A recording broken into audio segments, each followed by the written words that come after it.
Hello, everybody. Hello. Happy, oh God, what is it? Happy Thursday, everybody. How are you doing all today?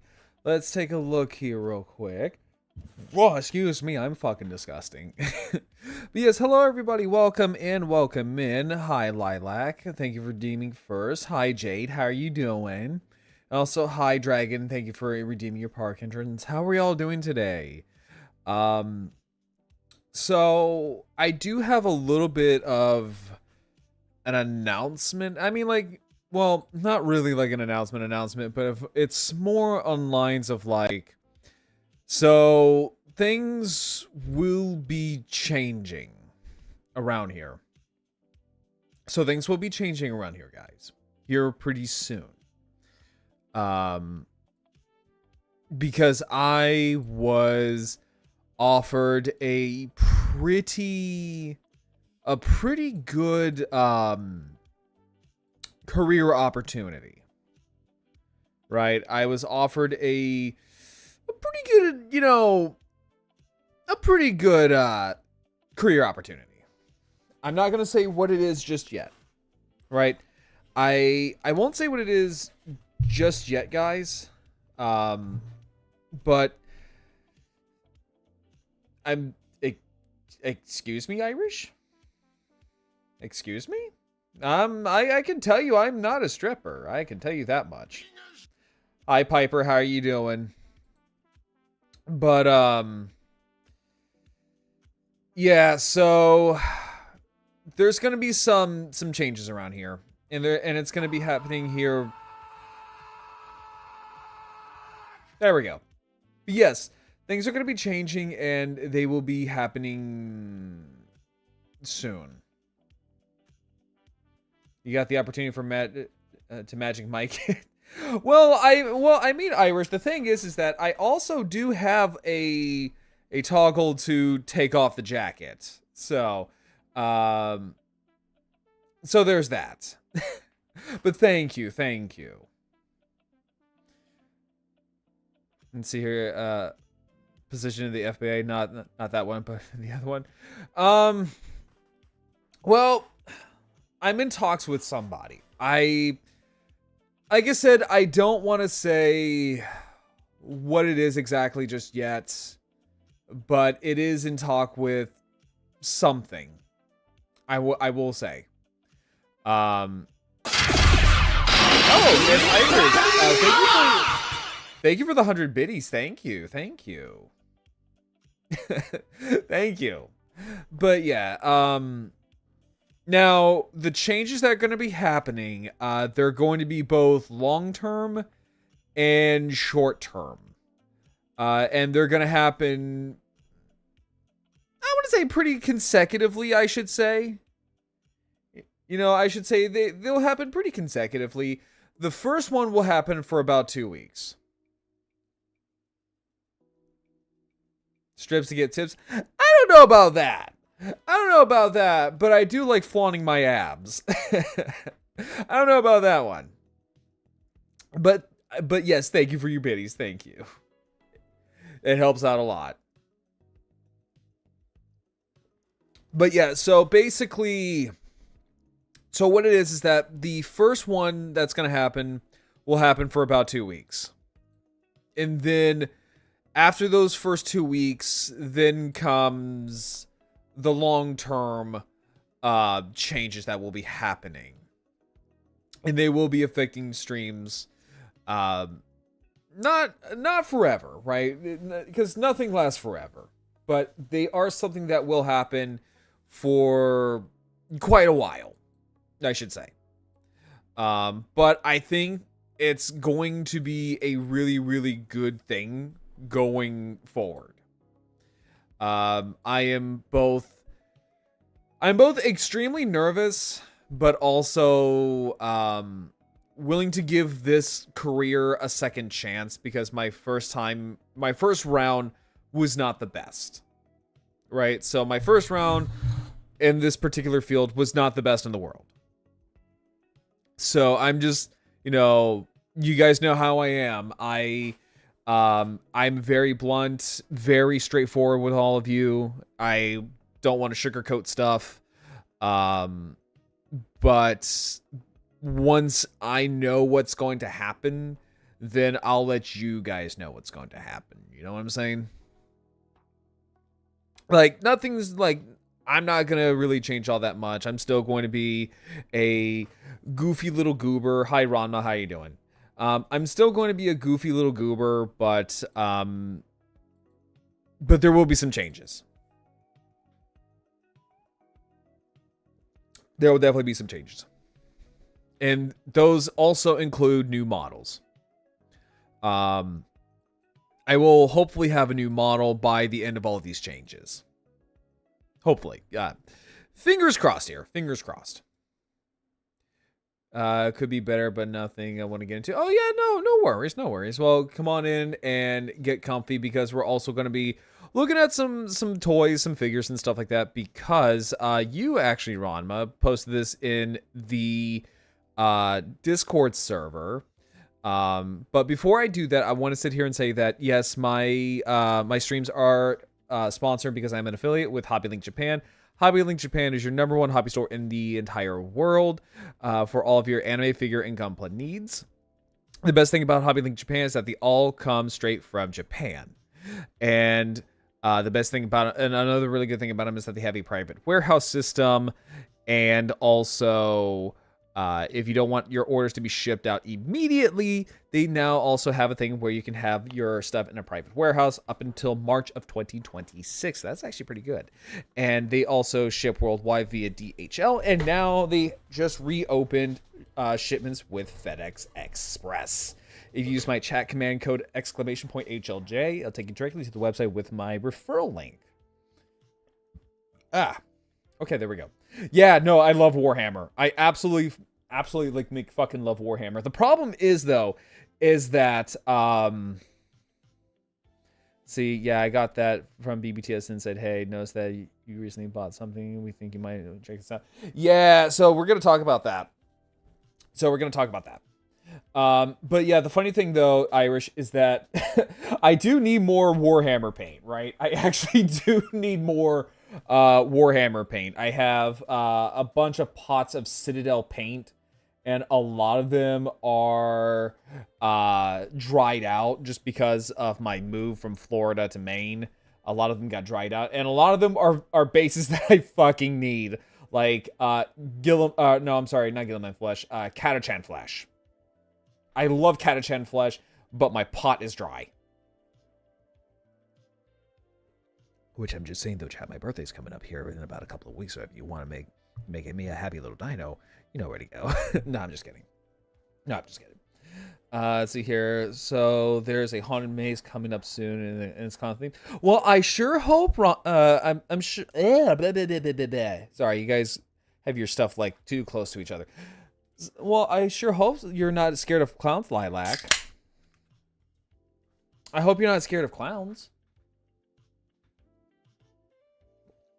You be brave, and you can do it.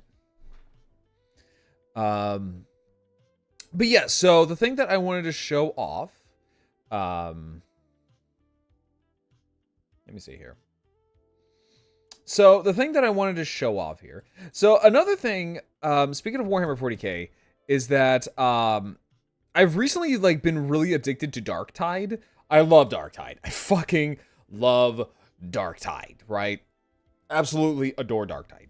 I have been trying to do my veteran class as much as I possibly can. Been trying to really like grind and level up my veteran. But the one that I'm really wanting to try now is the Arbites. Just because I really want that I really want that Cyber Mastiff so fucking badly.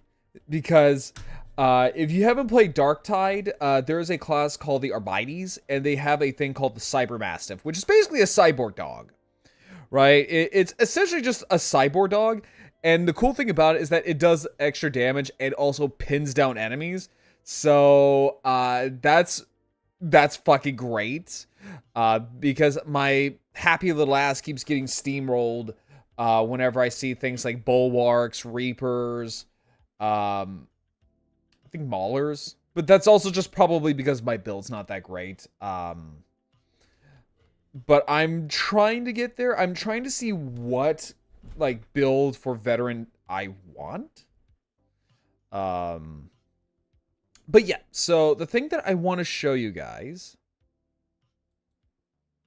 is this little guy.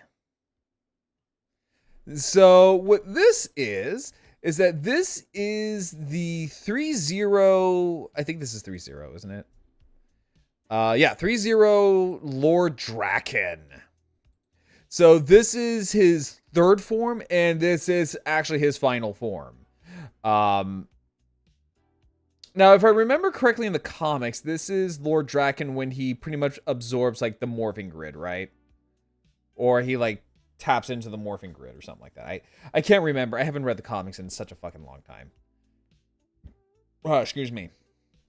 Please, brutality is canine brutality in the form of mechanical jaws. Honestly, you're not wrong. Honestly, you are not entirely wrong there. Because the Arbites have, like, no fucking chill when it comes to heresy and disrespect. But yeah, no, so this is a really cool figure. I do have the 3-0 Lord Draken. And their Lord Draken is really good. But when I saw this little bastard right here, oh, I was fucking smitten. I was like outright fucking smitten with this guy. I need him in my collection. Like, this guy just looks so good. I want to cosplay. Like, if I ever like get back into shape where I can cosplay again, I would love to cosplay this guy. Like, he looks really fucking sick. And so, if you notice here with his Saba, is that his Saba actually is decapitated. So, in the comics, he basically kind of got tired of, if I remember correctly, he got tired of Saba basically kind of being his Jiminy Cricket and kind of just chopped him off, basically. So now it's just a sword. Yeah, so this is really good. So this is going to be releasing in the first quarter of 2026 for about $165. Now, so far you can only find this on Big Bad Toy Store as far as I'm aware of, and that's going to cost you about a $16 non-refundable down payment. So, if you want this, right? If you want this, you do have to pay. Like, this is for people who are like in it to win it, basically. You know what I'm saying? Like, this right here is meant for people who are in it to win it. So if you really love Lord Draken and you got the cash for it, no, like, absolutely, like, get it, because this thing just, oh god, it looks so good. It dead ass looks really fucking good. Well, excuse me. Oh, that's okay, so that's a video we're going to be watching here soon. So another thing I wanted to pull up. Let me see here real quick. Okay, so another thing that I wanted to pull up here was, let me grab them real quick. Okay, so the one thing that I wanted to pull up here, so this dropped on TFW 2005, and so these are a series of sketches, so these are concept arts for Scourge in Transformers Rise of the Beasts. And I have to fucking say, this shit looks fucking sick, dude. Yeah, so this is Scourge, or the movieverse version of Scourge. I will say, I both kind of like this, but it looks so way too damn edgy for a Transformers movie. I'm not gonna lie. Like, this is so over the top edgy. But, like, look at the damn thing. Like, I'm sorry, but, like, I both love this, but I don't like it at the same time. It's like some of those Pokemon Mega Evolutions that I crashed out over. Which, that VOD will be coming up. I just need to edit something out that I accidentally flashed. Yeah, no, like, seriously, he does look like a fucking Dark Souls boss. I cannot talk today. Yeah, so he kind of looks like a Dark Souls boss. And okay, that is just a straight up Dark Souls boss. That is straight up from Dark Souls. Like, Jesus Christ. Like, we can already kind of see here on his shoulder pad that they already kind of have the concept of, like, he has, like, a bunch of insignias from different factions on him, like, trophies. So that's already kind of like a thing that was in development. And we can see here that this was in development from, like, for quite a while. Well, it was in development for quite a while because of COVID. I'm looking at his character. He's an evil Optimus, but why does he look so cool? That is because villains look fucking awesome. Almost every villain that you see just looks like an outright badass, right? That's why he looks fucking cool.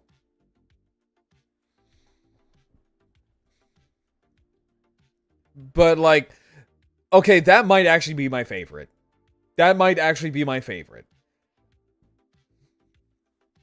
Like, okay, honestly, forget turning into a car. I would love to see this man transform into, like, a movieverse style of what he turned to in G1, which was just a space boat. But, like, good lord, does this look fucking intimidating. It almost comes off as kind of goofy, but I love it. So this is another one, and okay, so this is one of the concept arts that I do not like. I do not like this so this is Tarantulas. So you can't see it, but, like, this right here is Tarantulas. And yeah, it is a design choice. Also, hi Jackie, how are you doing? Hang on, let me give you a shout out real quick, because my mods are not here at the moment.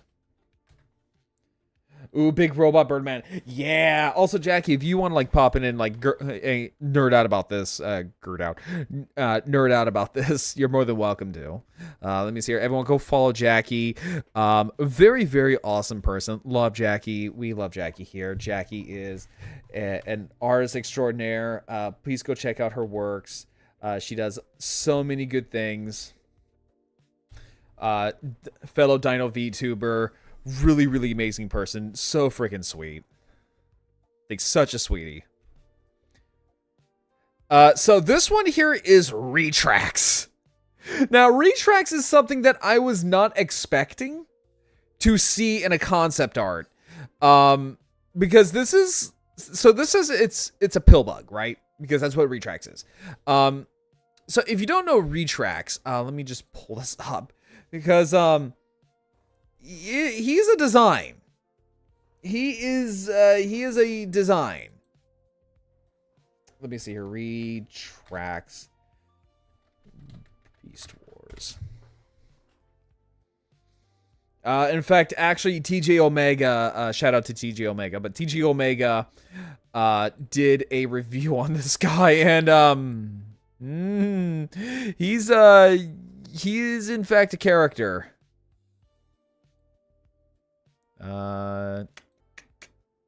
There we go. There we go. There we go.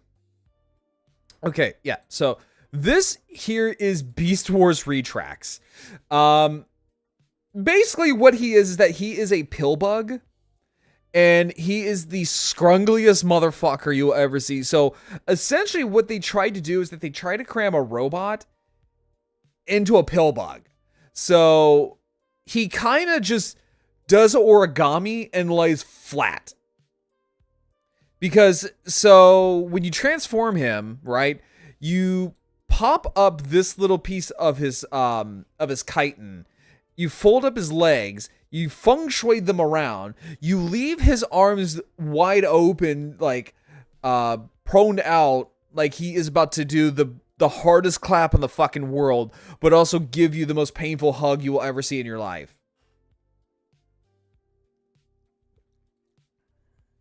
Because, like, okay, on the surface, that sounds kind of cool. Because he's got, like, these big, giant, like, chitin armor pieces, right? But as a toy, well, no. I'm still coughing from, coughing up a storm. Do robots have back problems? Apparently this one does.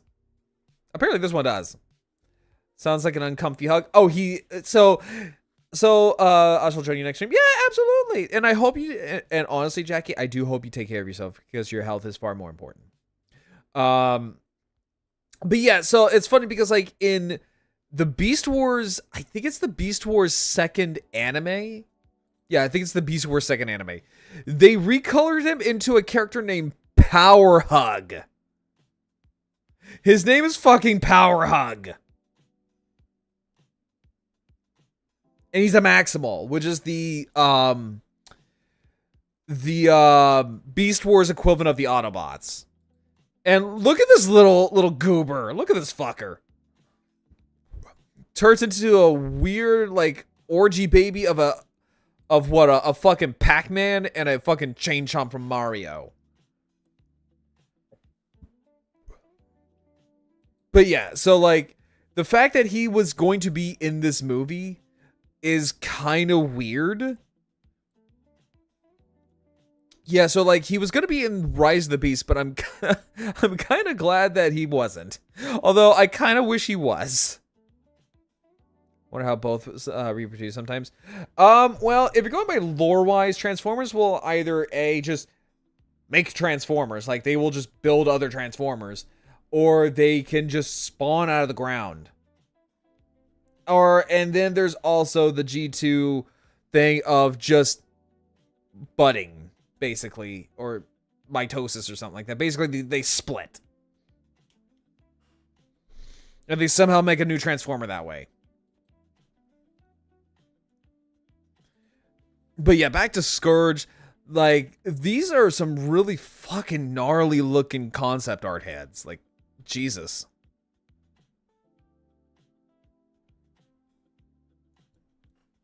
Like, I'm not gonna lie, these are kind of nuts. Like, just look at this. This is some imposing shit. And again, back to the Dark Souls, like, okay, so my issue with this, right? So my issue with this is that with all of his, like, so, like, with his wings and shit, right? What was he gonna turn into? Certainly was not a truck. Like, it certainly was not a truck. Because it's like, where do you fit the giant fucking wings in a truck? Do they just spawn out of the trailer? No, really, do they just spawn out of the trailer? They did not even have to make it a Transformer. He could fit in lots of places. Oh yeah, no, like, no, absolutely, like, Retract / Power Hug.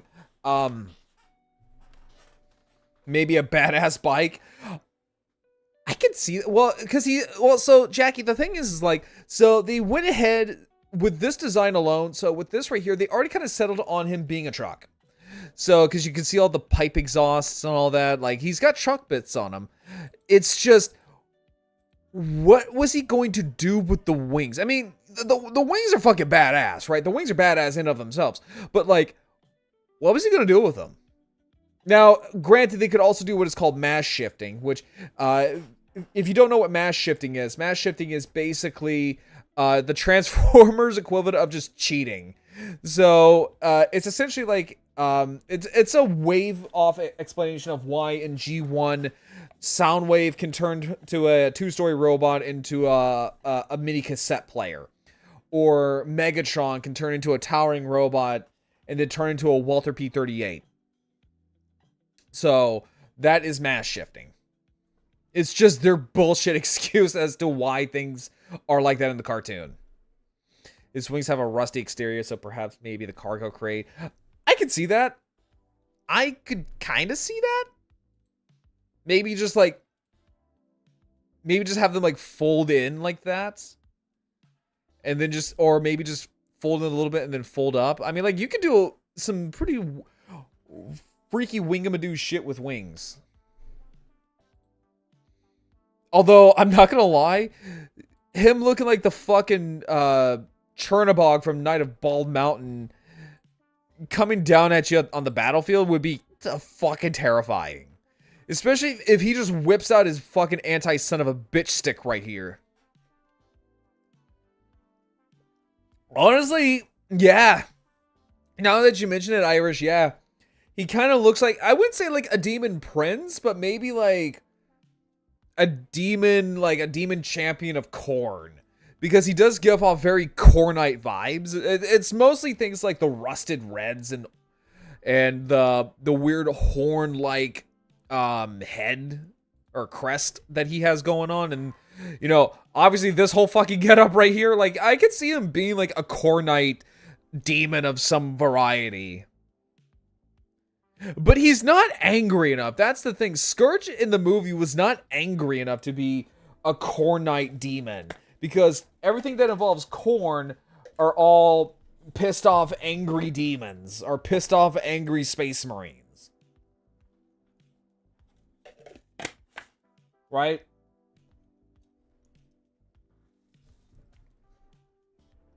Right, so they're all just angry. And with... Now, correct me if I'm wrong, though. Correct me if I'm wrong, Irish. Because you seem to know a lot about 40K, right? So, correct me if I'm wrong, but, like, I don't know if there's any, like, demons of Khorne or demons of Khorne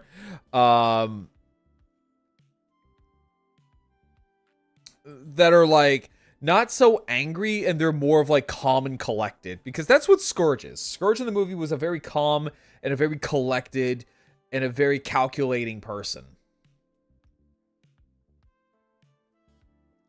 So, I don't know. Maybe he could be... Oh, wait, maybe. With this design, there's a few, and they're the most dangerous. Okay, so yeah, he could totally be a Khornite. Honestly, I was either thinking of, like, maybe Khornite or, like, Undivided. Like, Chaos Undivided. Kharn the Betrayer is one of them. Oh, yeah, that is true. Kharn is one of them. Huh. I never thought about that. Yeah, now that I think about it, yeah, he is more collected, and he's not just like rah, angry. Except when he goes into a blood feud. Yeah, except when he goes into a blood feud. Like, okay, yeah, then yes. But he is bipolar as hell. Oh, absolutely. No, Kharn is absolute. That's the reason why he's called Kharn the Betrayer. No, absolutely. Because if I remember correctly, there was a story where Kharn just goes on a just a bloodbath. Like, just on a fucking killing spree. And, and like, one of his, like, brothers is just like, here. He just, like, gets on his knees and just offers his neck to him. Like, here, just kill me, please.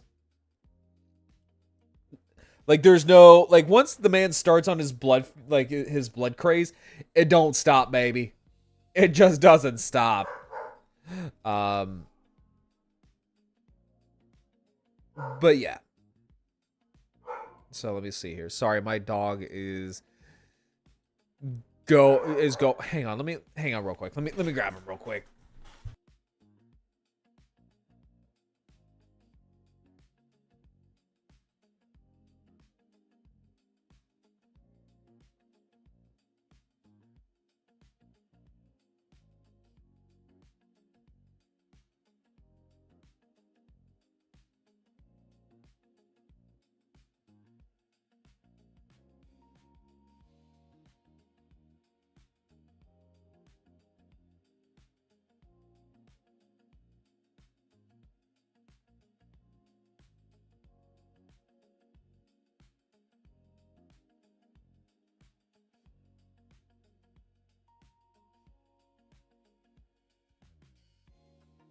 Okay.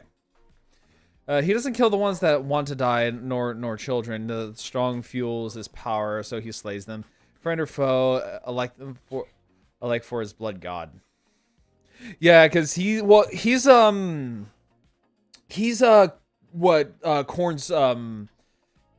champion, ain't he? If I remember correctly, like he's Khorne's champion. And also, let me close out these real quick. Yep, see? Yep.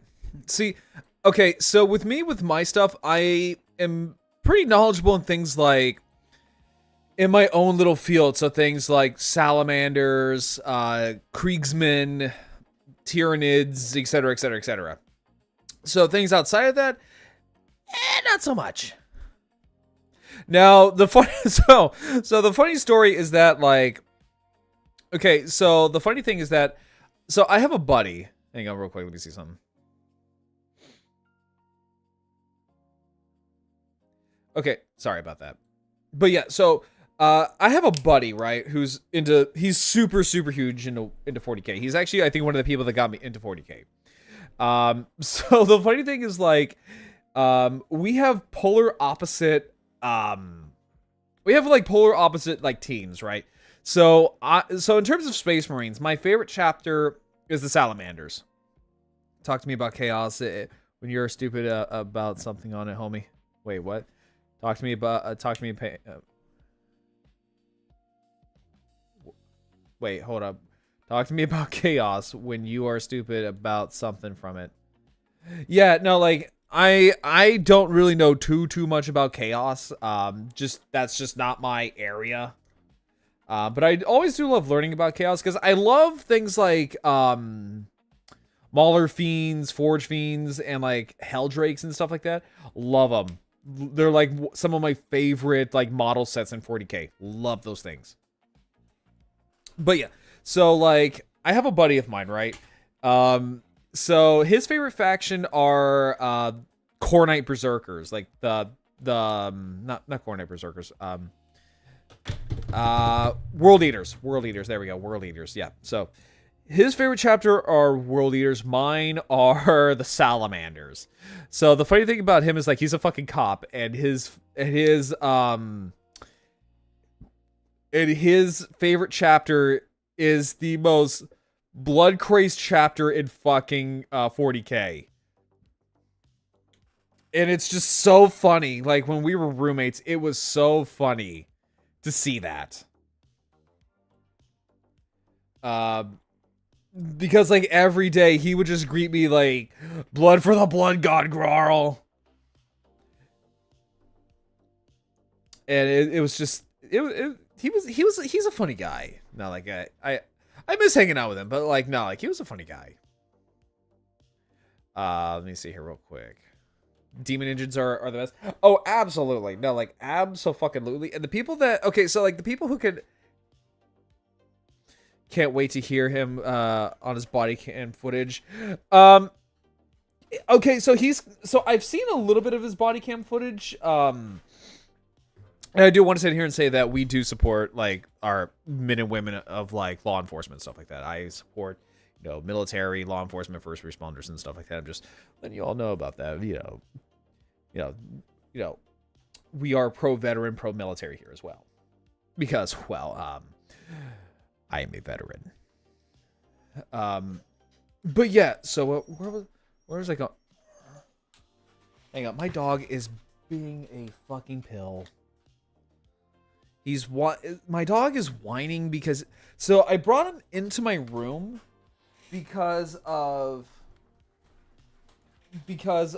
he keeps wanting to torment the other dogs whenever it's feeding time. Yeah, so whenever it's dinner time, he likes to get all antsy and hyper and torment the other dogs because he eats way too fast, and the other dogs, well, they're little, they're smaller dogs.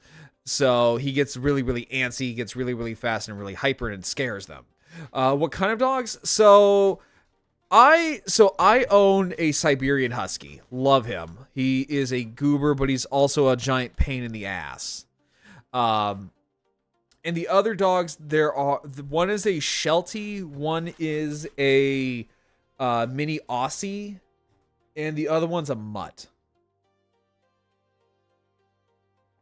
Aussie is a Australian Shepherd, or a mini Aussie. But yeah, he keeps pacing around like he wants to go out. No, actually, so surprisingly, Nanook, my husky, for a husky, he's not that loud. I mean, yes, he is loud. He can be a little dramatic, but that's also a husky. But like, he's not like what you see on TikTok videos. Like, he's not uberly like howling and screaming and stuff like that. But he does get a little prissy when he wants to get his way, because again, that is a husky for you. And because he's a husky, he also eats fast, which he has to learn to wait for the girls to, especially the Sheltie, because the Sheltie, she likes to eat slow because she has a long, tiny little mouth, and she has to eat slow. However, the mutt, she's a little black dog, and with her, she will start barking and yapping, and that gets him all excited, and he wants to go out, and then once that happens, chaos ensues. Like, chaos 1000% ensues, and it gets annoying and gets very distracting. So yeah. So right now he's just kind of mailman detected. So the funny thing is, like, yeah, no, like they will go a little stir crazy when the mailman shows up, but it's mostly the girls. So the other dogs get a little wound up, which is so funny because they will actually try to dogpile and try to fake fight each other just to show like they're aggressive, and they're short little fluffy dogs. Whereas the husky, he will start howling and he will start jumping. That's his biggest. So that is his biggest problem, is that he will start jumping on people. And me and my family have gotten him like a training collar, which gives him a tiny little shock. Not much. It gets his attention, but also because he's a husky, it doesn't really work all that well with him because his coat's a little too thick. And well, it worked for about 5 minutes. It worked for about 5 minutes, and well, the thing when you have to know about huskies is that they are also mucho stubborn. So the obedience training didn't quite work on him all that well. But no, I love him though.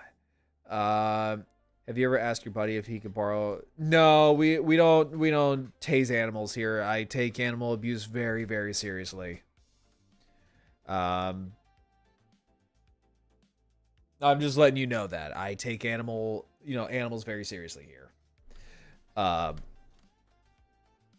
yeah, no, like, He's just a stubborn boy, but he's also like 3. He's also like 3 years old, so he still very much has that puppy attitude in him. But also this is going to be his first time living. Yeah, no, you're fine, Irish. Don't worry about it. But yeah, no, I take animal stuff very, very seriously, especially with what that dipshit Hassan did to his dog. That made me so fucking pissed. But yeah, so no, like we love Hassan. He's like one of the bigger shitbag streamers on the platform. I don't usually like talking about other streamers and all that kind of stuff. But yeah, basically Hassan, terrible piece of shit, did something bad to his dog. That's kind of all you really need to know. But yeah, no. All right, hang on. We're gonna watch a video here real quick. Let me put a be right back screen on, and let me go let my dog out because he is getting a little antsy. So I'm gonna see if he'll try to behave real quick, guys.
Okay, chat. Let me see here. Hang on real quick. Let me see here. This thing was has. Oh yeah, no, like you're fine. You're fine. No, like so here we all like a little bit of dark humor. No, like I'm gonna be real. My sense of humor is a little warped. It's a little dark. I jokingly say I get that from my mom. From Mama Rex, because she, like me, was in the military, but she was also a nurse, so her sense of humor is a little bit warped like mine. So, like, no, we do appreciate a dark joke here.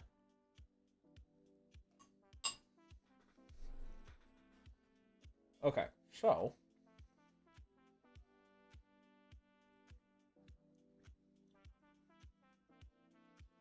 right, so let me show here. Let's see here. Oh god, it's this Hassan Pro. Yep, that is the dipshit. Yeah, that is Hassan Piker. Okay. Okay. So, this is called what is this? The most painful medical treatments in history.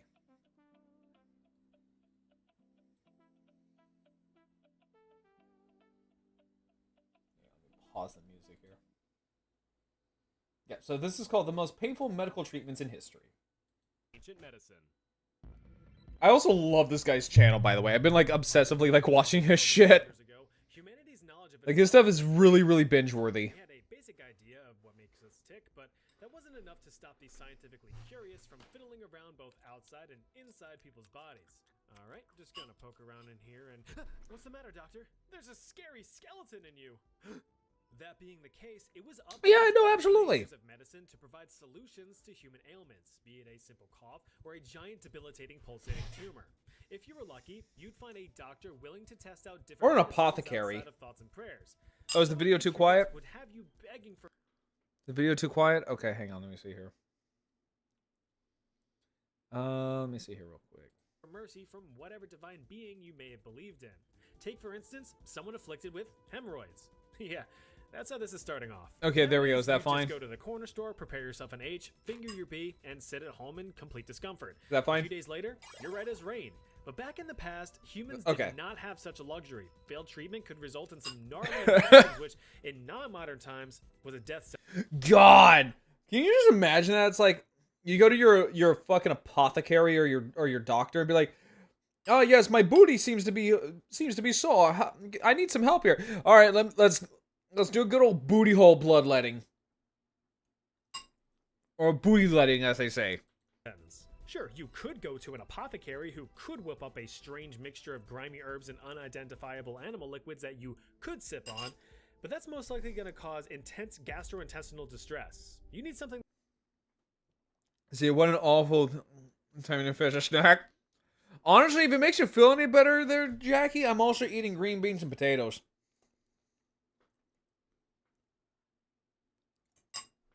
So,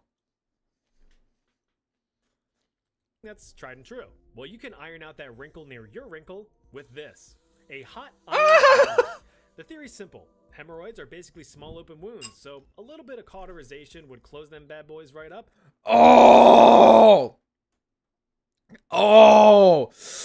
ah! And allow them to heal.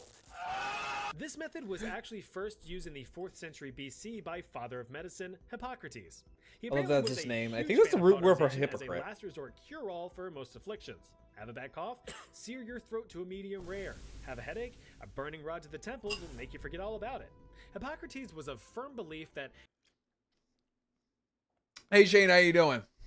My timing remains flawless. Also, what? Yeah.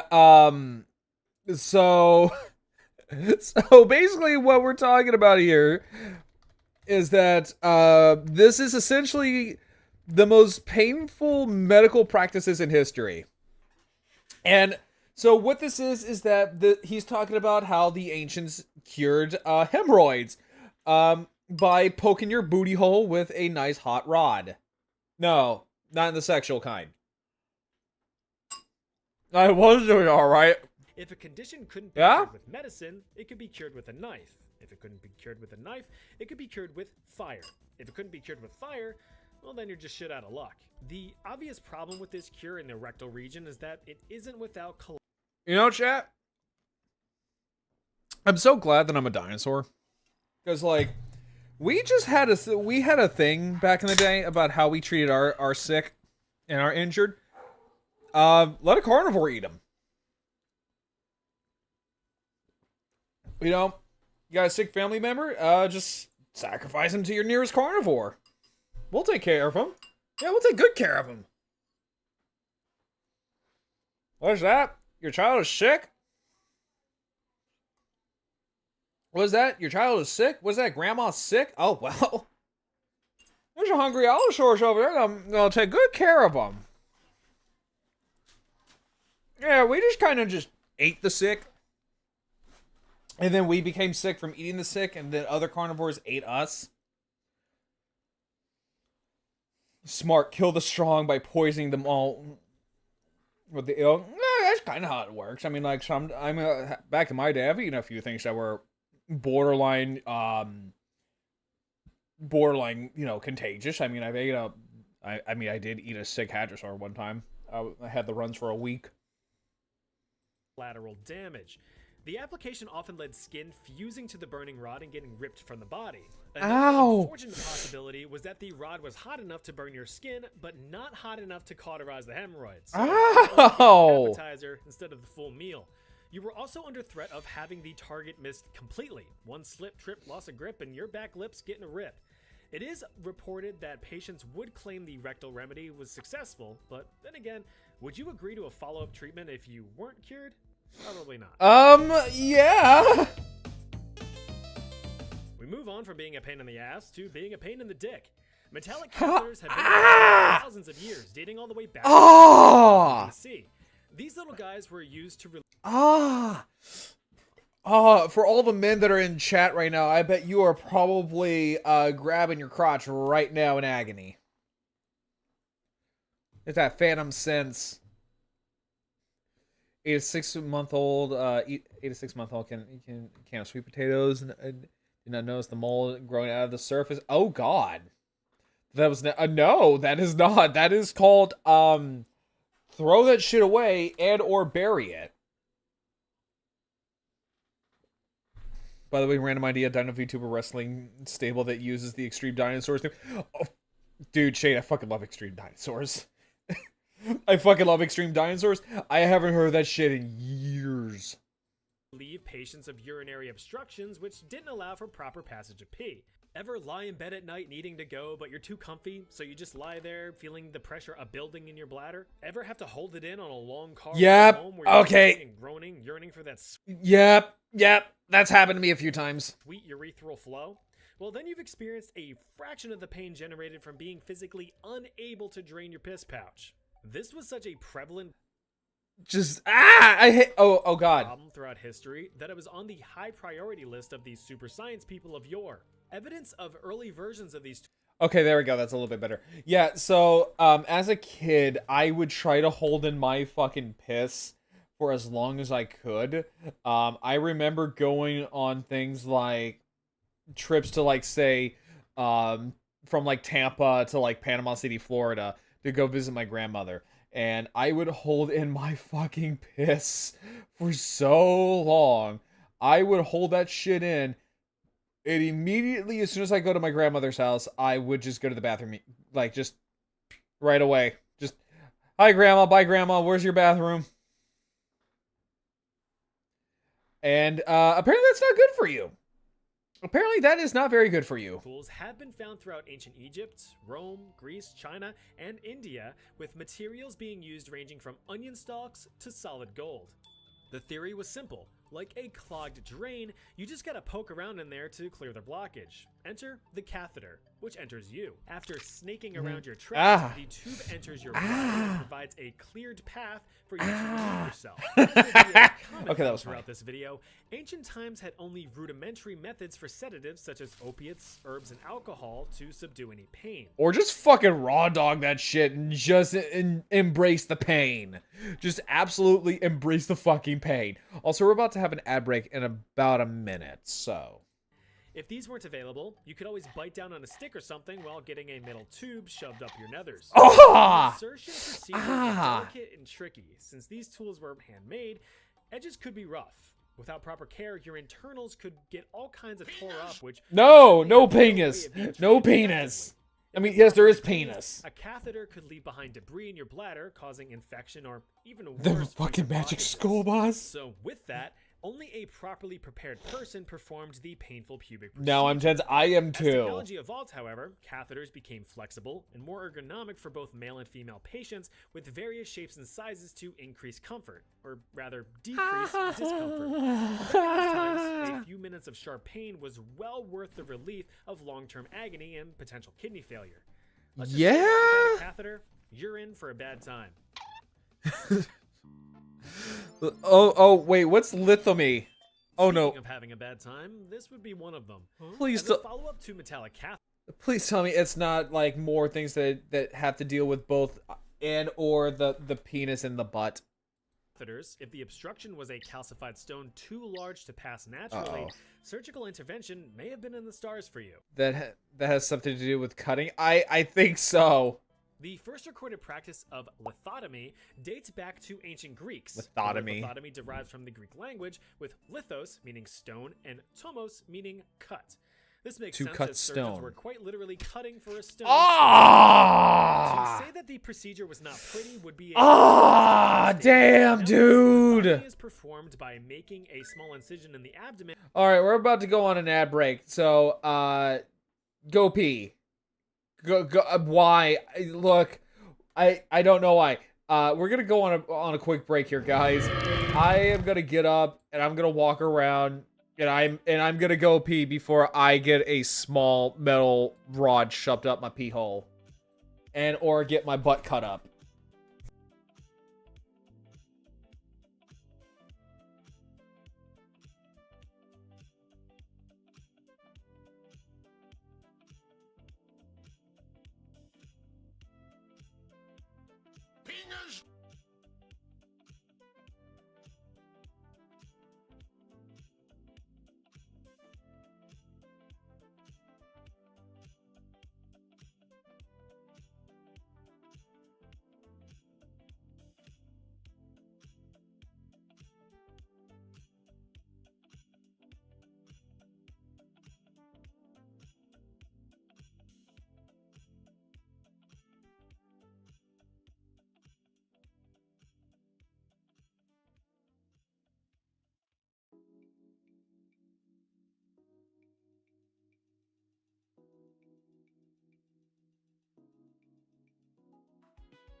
All right, chat.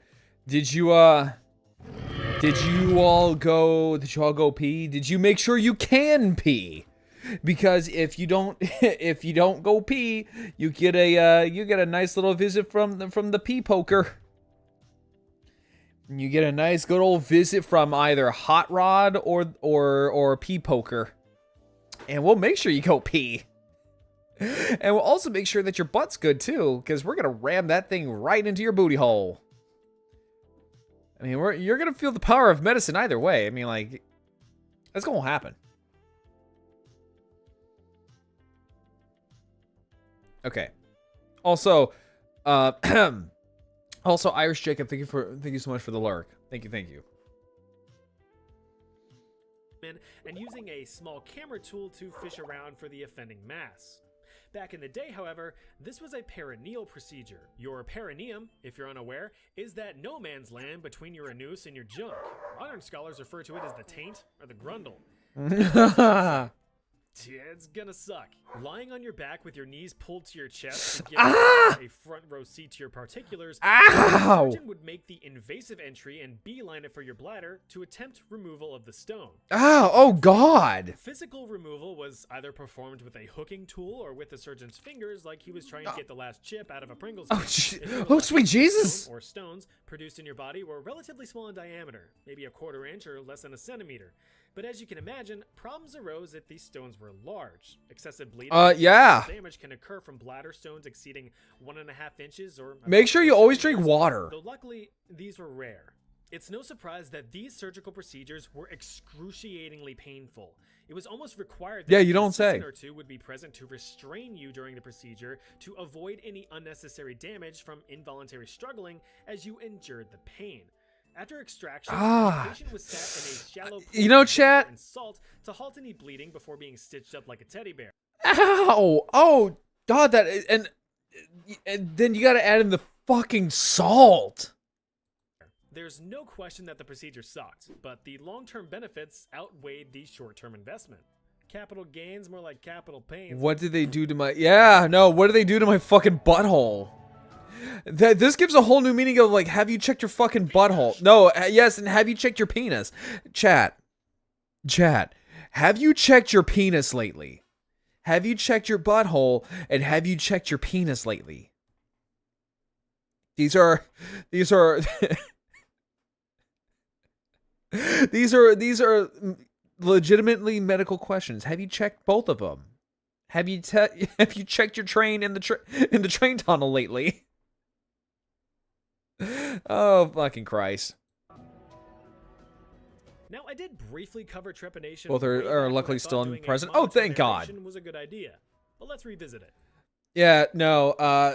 Thank God that your booty hole is brown and proud, and your tallywhacker is slinging around. So, trepanation is the act of deliberately drilling a hole in one's head for the sake of some kind of medical relief. It could be physical pain like excessive skull pressure or headaches, or for spiritual reasons, as some early societies believed that trepanation allowed for the release of spooky spirits haunting your melon. Trepanation is one of the early... Yes!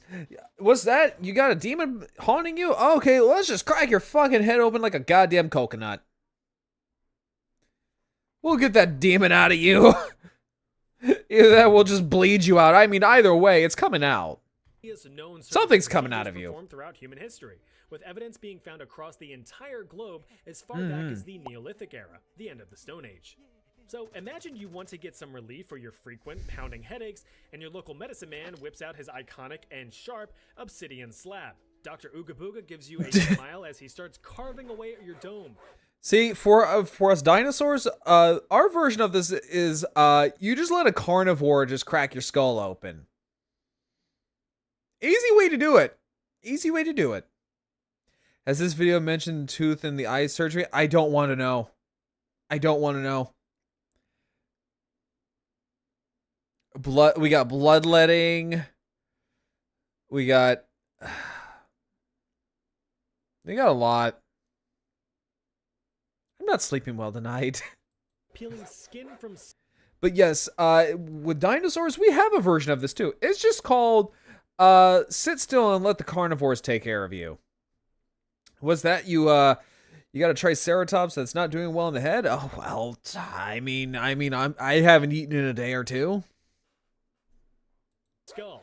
You'd think that fight or flight mode would kick in, but Next came the action Yeah? of carving a bone, either by making rectangular intersecting cuts to eventually pop out a square of your skull, or by I take the slowly T-Rex whittling away over at it this until anytime. reaching your Yeah, skull because at and least brain look. like it was a dang Tootsie Pop. There are a Yeah, few because like with our trepanation, it's basically just I just bite your head in two.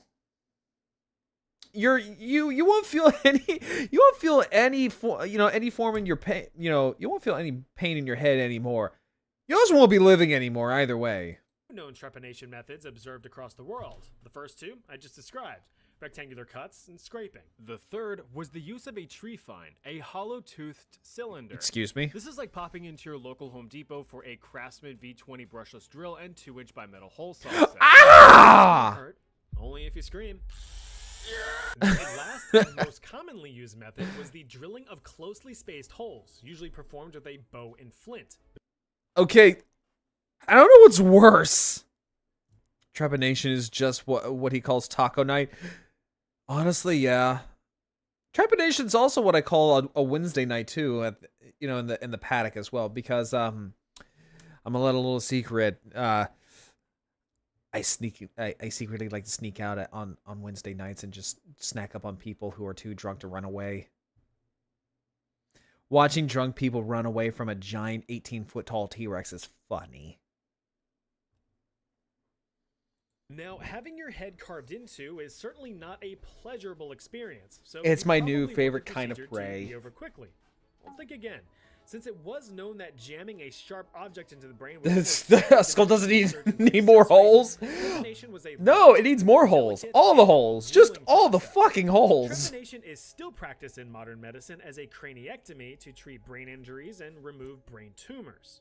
Surprisingly, though, the majority of recovered remains showing evidence If they're of that drunk on a trepanation Wednesday, you also might be showed doing signs them a of favor. continued bone growth Honestly, and healing, yeah. indicating that these subjects survived. Yeah, because Damien, for some weird reason, wanted to put both the fucking alcohol serving stand next to the churro stand next to my enclosure. Safety warnings told him not to because, I'm a big, hungry Tyrannosaurus Rex who has a habit of breaking out daily. And he said, no, spare no expense. Spare no expense. I got so many Warhammer mini figures to paint. And he wonders why the lawsuits go through the roof. Their surgeries. It's estimated that around 80% of those who got their noggin knocked ended up living, though it's questionable if they lived well. Arrow extraction? Imagine spending months or even years training as a warrior, perfecting the art of Yay! handling a blade, Super Mario mastering RPG. close combat, and being the embodiment of peak physical strength. Only to be taken out by an arrow the moment you step out onto the battlefield. Dude, arrows are no fucking Huge joke. bummer, but all's fair in love and war, and Yeah, boy, did you no love war lie though, until about churros 5 are seconds fucking ago. great. Now lying on the ground, your life slowly slipping away from a simple arm wound, you look up to see a friendly face. It's one of them fancy new soldiers. What do they call them? Oh yeah, medics. His whole job is to make you feel better and to get you back up on your feet. Your other buddies on the battlefield? They can wait a bit. They're not going anywhere. Yeah, they're Unfortunately for you, they're kinda- the God air's pretty damn deep, those so arms. Things aren't looking too great. Shallow entry wounds you could simply rip out, rub some dirt in it, and call it a day. These deeper wounds, however, they need a bit more persuasion. Most Wait, hold up. call it a day. These deeper wounds, however, I seem to have a fucking arrow in my eye. Just saw a video of someone blending churros with Oh, it didn't. Oh. Because I do love Monster. As an army soldier, as a former army soldier, I will say I do love White Monster. But if it didn't mix well with the churro, then I don't want it. Yeah, buddy. I'm not a medic. I may not be a medic per se, but it does seem that you seem to have a arrow sticking right in your fucking cornea. How are you alive? I don't know. they need a bit more persuasion. I used to be a knight like you. Then I took an arrow to the eye. Most arrowhead designs at the time are barbed. Where they land, they're meant to stay. So here are your options. Option 1. If there's already an exit wound, snap the arrow in two and push it through to the other side. Ow! If you're eating while watching this. Yeah, chat. Trigger warning. Don't eat while while we're watching this. Oops. I keep forgetting you were in the army. By the way, you and Kaba. Wait, Kaba. You and Kaba. I need to up my VTuber game. Yeah, honestly, yeah, no, like honestly, like if you ever want to be, if you're down to like hanging out, like you're more than welcome to. Option 2. If there's no exit wound, you're gonna need to pull the arrowhead out. Simply open the entry wound Like- enough to find the arrowhead and gently pull. Oh wait, hold up. Oh god, that's a horrible thing to. I just like remembered like. Oh wait, no, I just like read your shit again. Oh, Cabal. I was like, hold up, Cab. Oh, Cabal. Yeah, no, Cabal's face reveal is fucking crazy, dude. Like, okay, that was not what I was expecting. But also kind of expecting. I don't, at the same time, I'm like, I don't know. I need to watch more of his stuff. He seems like a chill dude. Wait, was he in the military too? Avoiding the barbs ripping at your Yeah, delicate no, like, I insides. would love to, Option 3. like stop by one of your streams sometime, Shane. The arrowhead is stuck in a bone or too deep to retrieve. Option 4. If you can retrieve the arrow and you want Tooth things to fairy? be quick like a band-aid, use the classic tooth fairy method. Wait, Simply what? tie the protruding arrow to another arrow and fire away. The offending I'm arrow is sorry? ripped out and you're left there in complete and utter agony.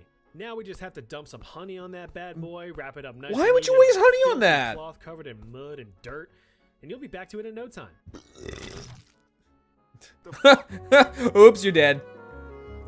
I haven't streamed in a while. I'm working on starting up this again. isn't It's just just chilling out on the oh living no, room. honestly, I This get has that. to do with ancient eye surgery, which honestly makes my toes curl because I believe he was. Oh, you know, there's a lot of like military vet VTubers. There is. Oh, excuse me. God, I'm fucking gross.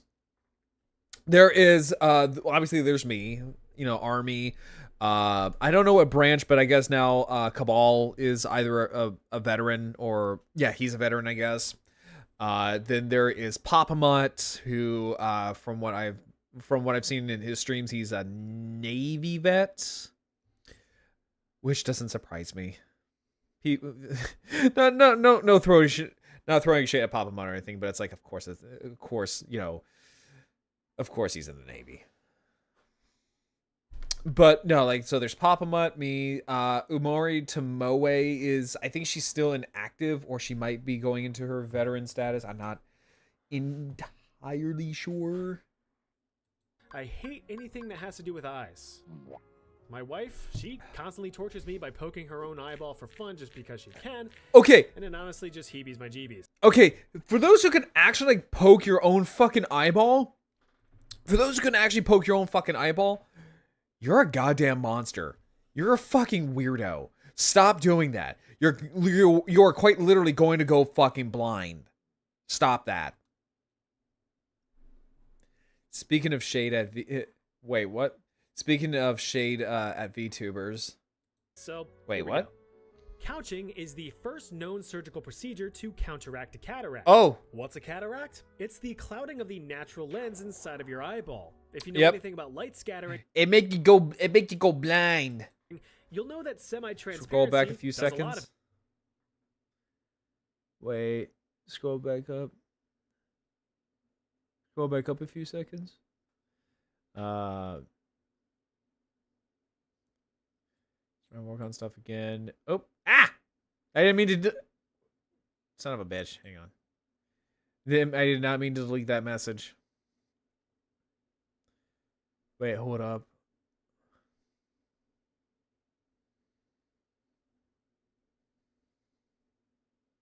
Wait, what? In the video. Oh, okay. Scroll back a few seconds. No, this isn't just chilling out in the living room. This has to do with ancient eye surgery, which honestly makes my toes curl because I hate anything that has to do with eyes. What? I don't get it. I don't get it. Wait, hold on. What did it say? Ancient eye surgery, which honestly makes my toes curl because I hate anything that has to do with. Chat history no-nos. Oh, VTuber. Oh, yep. Okay, I see that. Sorry, I'm fucking stupid. Sorry, I'm fucking stupid. Please ignore me. I am dumb. Ah, yes. Chat history no-nos. Construction paper, cyclists, jagged toenails, VTubers, yellow tape. Sir? How dare. I know you're probably not going to watch my streams or my YouTube video, but how dare. I mean, like, look, imagine being a VTuber, right? Honestly, who the fuck wants to be a VTuber, right? VTubers, fucking disgusting. VTubers are absolutely, like, the absolute fucking worst. I hate VTubers. VTubers, nah. VTubers just need to, like, go outside. Need to go outside and touch some fucking grass. VTubers are fucking disgusting, man. Who actually wants to be a VTuber? No, seriously, who wants to be a VTuber? Not me. Nope. I'm not a VTuber. I'm just a cam streamer. I just happen to look very animated. And also I am jacked as shit. I'm just a kid. No, like, this is just how I look. And don't mind the tail. It's just don't mind the tail. Eyes. My wife, she constantly tortures me by poking her own eyeball for fun just because she can, and it honestly just heebies my jeebies. So yeah, it's the first known surgical procedure to counteract a cataract. What's a cataract? It's the clouding of the natural lens inside of your eyeball. If you know anything about light scattering, you'll know that semi-transparency does a lot of it. Makes your vision go all wonky like you're looking at the world through a steamy shower door, except permanently and much less sexy. Well, not permanently. VTubers are cringe. I'd rather be dead. Oh, absolutely. VTubers are fucking cringe. However, it would be much later until we. I'm surprised he didn't say, like, just grab a hot iron. Around the 6th century BC, ancient Indian physician Sushruta wrote about his breakthrough cataract removal process called couching in his medical texts. I mean, look at this guy. You're telling me you wouldn't put your life in the hands of ancient Indian Santa Claus? Come on. I mean, like, it is ancient Indian Santa Claus. He's a trustworthy guy. He's fucking Santa Claus. What's the worst that Santa Claus could do? The theory behind couching is what you'd expect. Take a cloudy lens and push it out of the way. This was done with a curved needle to delicately puncture the eye and dislodge the cloudy lens.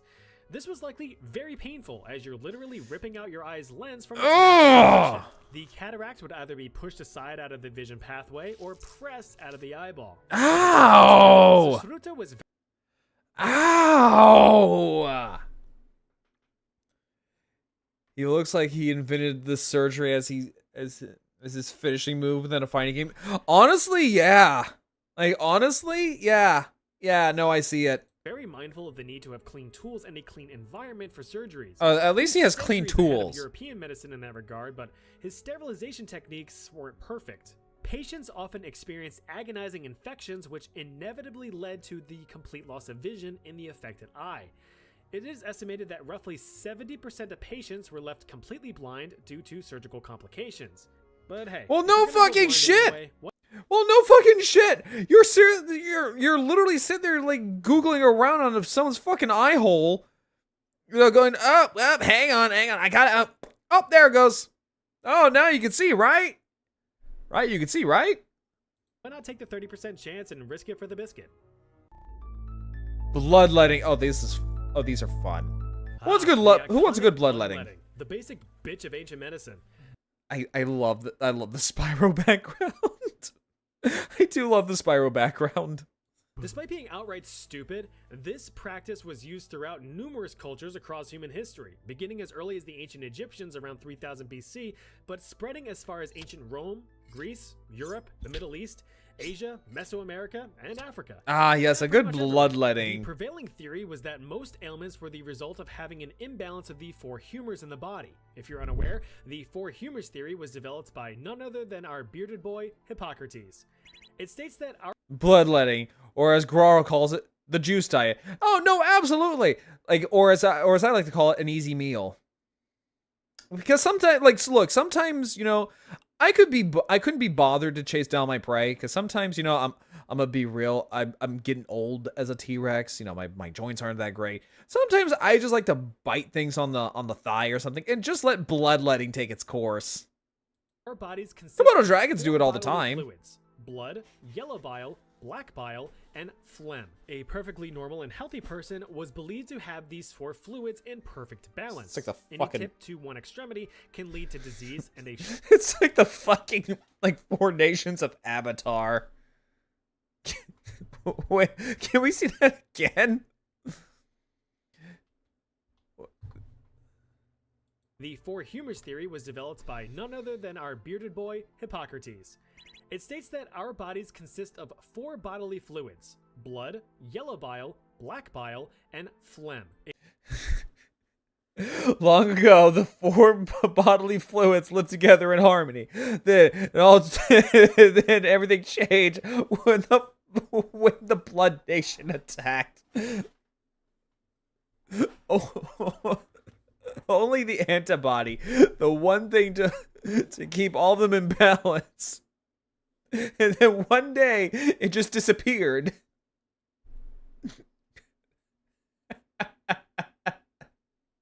A perfectly normal and healthy person was believed to have these four fluids in perfect balance. Any tip to one extremity can lead to It's like the fucking Avatar nations. Oh my god, that's funny. disease and a shift in personality. Having a bad cough? You've got too much phlegm in your system. Cough it up. Got some terrible tummy issues? You got too much yellow bile. Time to touch your uvula. Almost anything else? Well, you've got too much bad quality blood in you. So let's slice Bloodletting. open an artery and purge you of your impurities. Now, For the Emperor, we must purge you of all of your impurities. I would argue we Allosauruses are the masters of bloodletting. Yeah, no, exactly. Like you guys had that stuff nailed down to a science.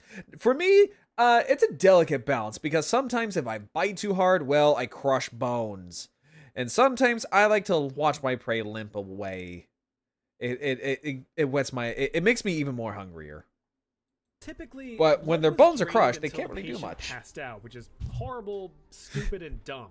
Yes, your body constantly produces new blood, but it's also a self-sustaining cycle of breaking down the old and producing Ironically, new. Medicine There's 40K no probably need to uses drain a the lot pool. better stuff from An this incision video. would be made around the inside of Honestly, your elbow, yeah, and kinda. rest, pumping out your life force and I'm making not you gonna weaker in a lie. second. To no surprise, incisions would often lead to infection, and with less blood in your system and thus less white blood cells to fight off said infection, whatever initial ailment you may have had now pales in comparison to the new pickle you've put yourself in. There's not much humor in that, is there? Oh, yes. Huh, yes, I see. Well, it seems like that you had a case of tuberculosis. After a good bloodletting, it seems that you not only have tuberculosis, but you also have gangrene as well. Well, the good thing about this is that we can do another bloodletting. How come he just died? This never happened to us before. Oh, no dentistry. So I decided to be a little silly with this chapter. Enjoy this, cringe. Oh no. Oh, oops. Oh no. Bad rap. Today's times you can catch yourself blessed, 'cause Ah, it's white rap. but step It's into white the boy sense. rap. No Novocaine blast, no numbing defense. Impactions, extractions gonna ruin your day. This dental interaction to rid you of decay. Looking for pliers? Now try a bronze hook. Yanking at your Yeah, get that bronze hook out. Hold still, time to drill you shady surgeon, please. But you can't even hear him through your shrieks and screams. Zoned to the bone, now you're all alone. Ow! You moan on this painful throne. Need relief? Try this. Here, give that a taste. Don't feel a difference, cause it's dead. in Yeah. space. Have some Yeah. opium to try to dull the throb. Yeah, get that opium stuff. Oh yeah. So sit in that chair, chewing on your Oh yeah, here's some opium to numb the pain. My god, my mouth hurts like a motherfucker, and all the blood out of my mouth is now on the outside of me, but man, can I see colors. Cause you're gonna feel despair when he strikes that nerve. The gravity of cavities is taking its toll, but it's agony, insanity surging through your soul. Pull it out, that tooth is gone. You scream and you Yeah. shout, yawn. All done now. For a bitch, just chuck the sheep wine. Okay, now spit. That shit sucked, but at least you're alive. So you can even leave a like or hit that subscribe. Yeah, guys, hit a like and subscribe on this video. Bringing you horrible dad raps. Alright, here's another video. Yeah. That was fun. That was fun, chat. That was fun. Okay. But yeah, so that was... We'll watch one more video. And then we'll play No, I'm Not a Human. I would say, like, it's mostly just, like, I don't want to play the game. No, I love this game. It's just mostly just, like, it's not that long. It's not that long of a game if you know what you're doing. Which, I'm gonna be real, I don't know what I'm doing half the time here, chat. Let's see here. What is another good one? Ah, here we go. This one's a good one. The worst jobs in history. Thank you for the hydrate. Okay.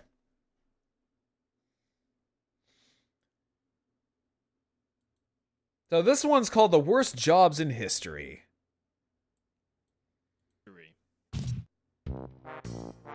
Gong You farmer. think your job's crappy? Try having to plunge into a pit of literal human doo-doo feces every single night.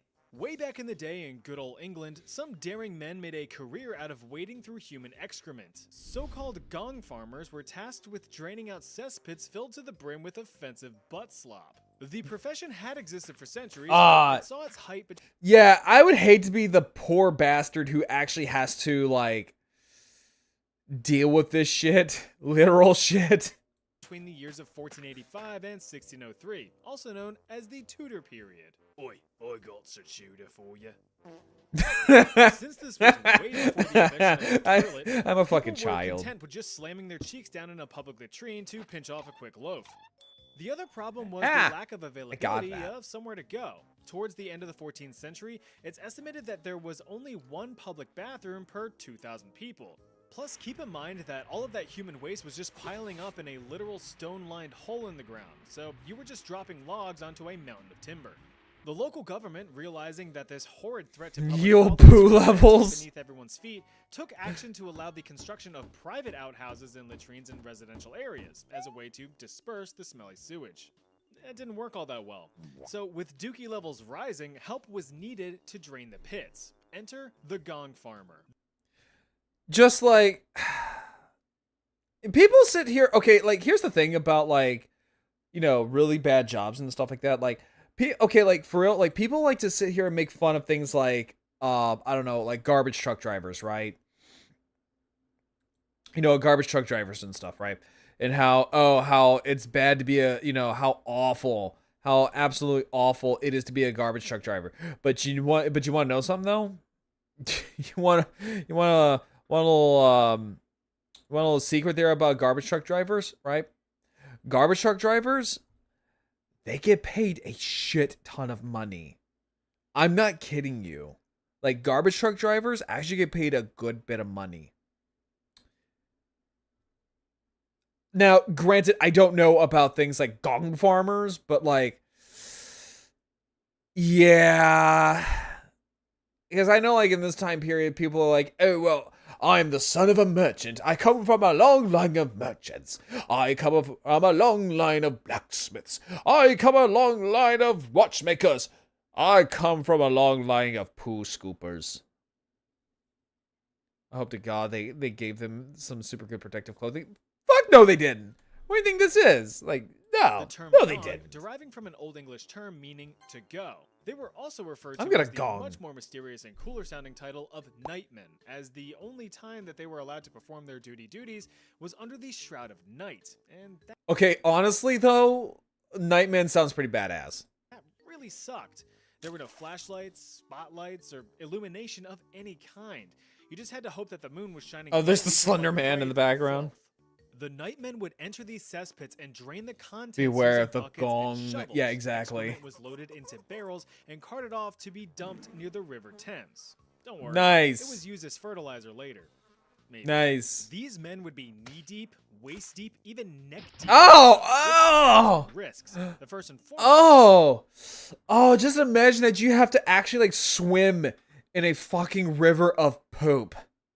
Like an actual legit like ocean of fucking feces.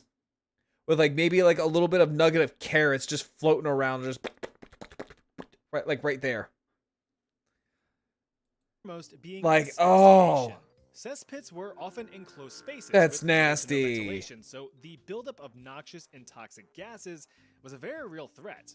Although rare, a You don't gum farmer say. could pass out from a lack of fresh air and drown in the waste. Another risk was poor maintenance.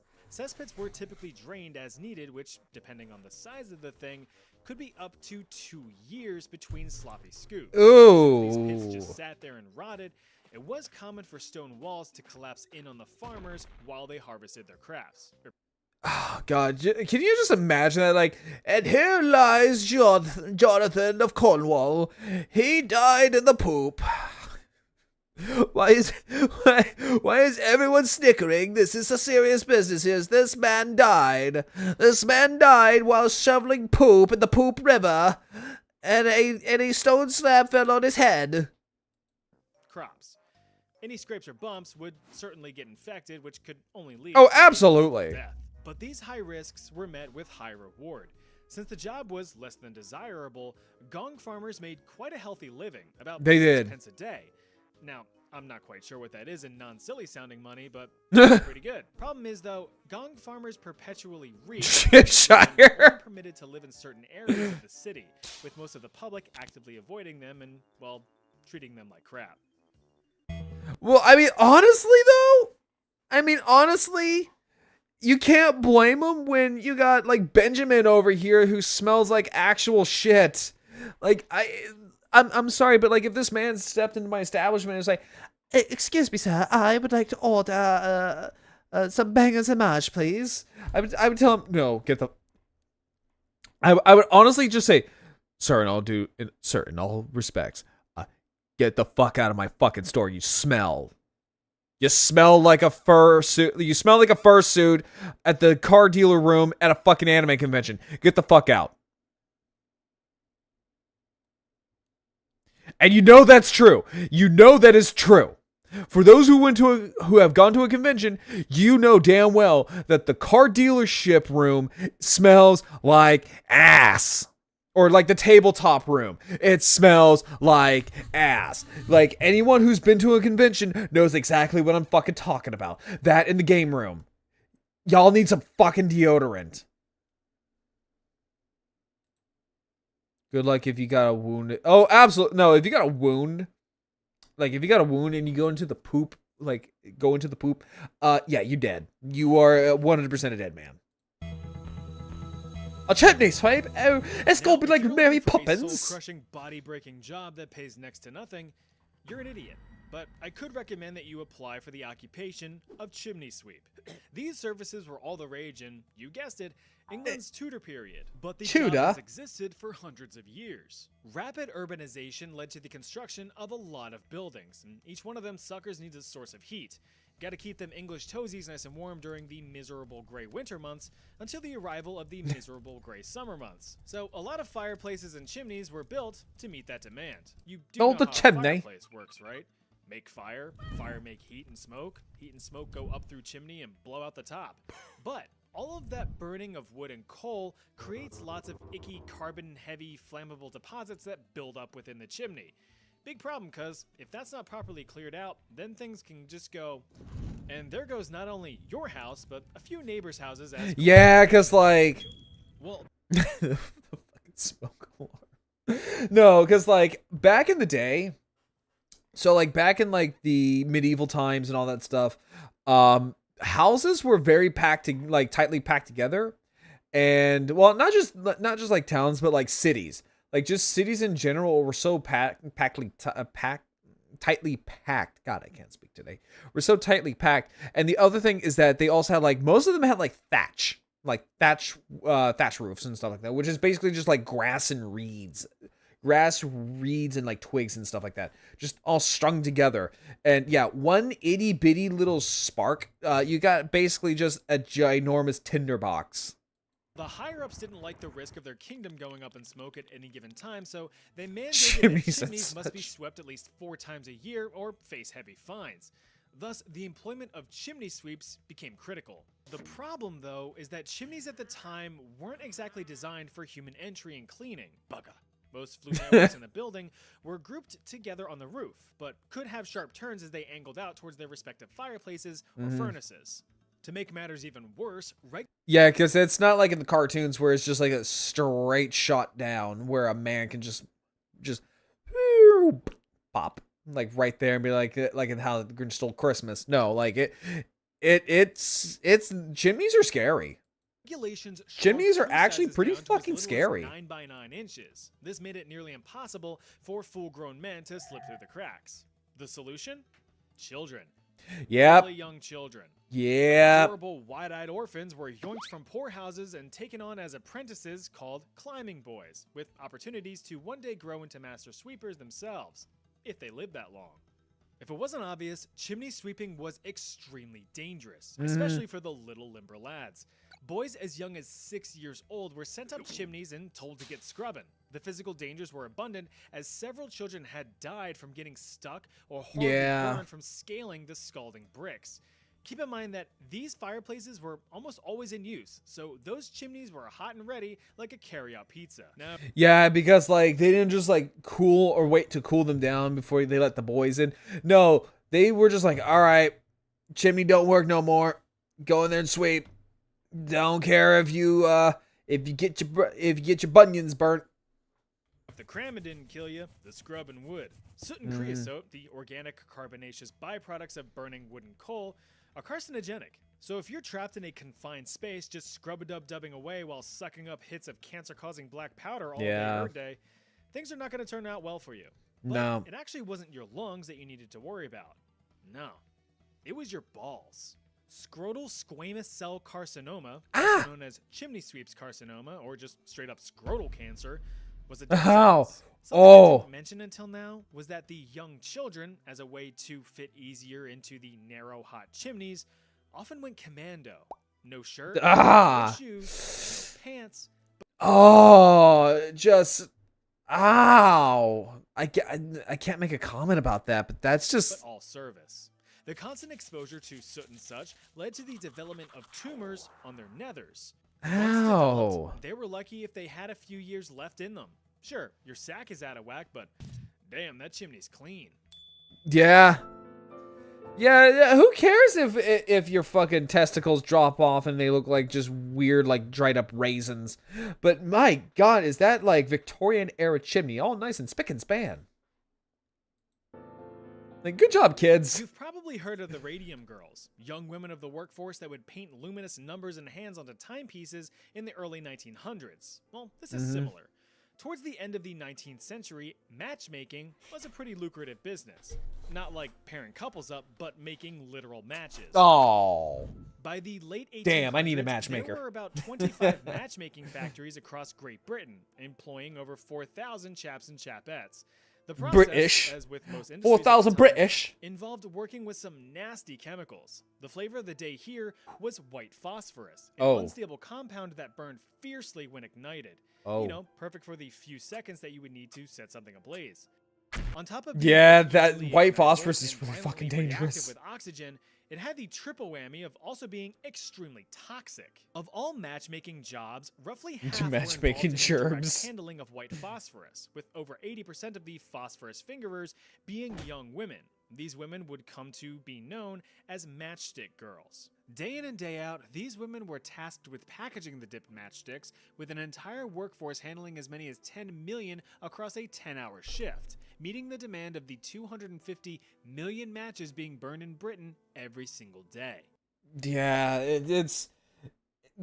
The Industrial Revolution, right? The Industrial Revolution was just... It was a wacky fucking time just to be alive during that time period. Remember that fire is what got people through the day. Need to cook? Fire. Need to keep warm? Fire. Need to see in the Yay! dark? Fire. Need to shrink your overhead? Fire.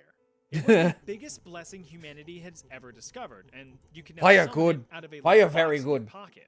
The obvious problem is that fiddling with all of those fickle phosphorus fumes It looks like he's just rolling around in cocaine. That ain't no phosphorus. That is just straight up Colombian blow. physically fucked you up. It was very common for Oh! women to form phosphoric necrosis of the jaw. The condition, nicknamed Fossy Jaw, developed after the Such a long-term funny name, exposure though, to for something that's phosphorus really fumes. horrible. Initial symptoms included simple toothaches, which evolved into complete tooth loss, abscesses, swelling of the gums, and complete necrosis of the jaw. To put it simply, your jaw rotted off. If you did get the jaw rot,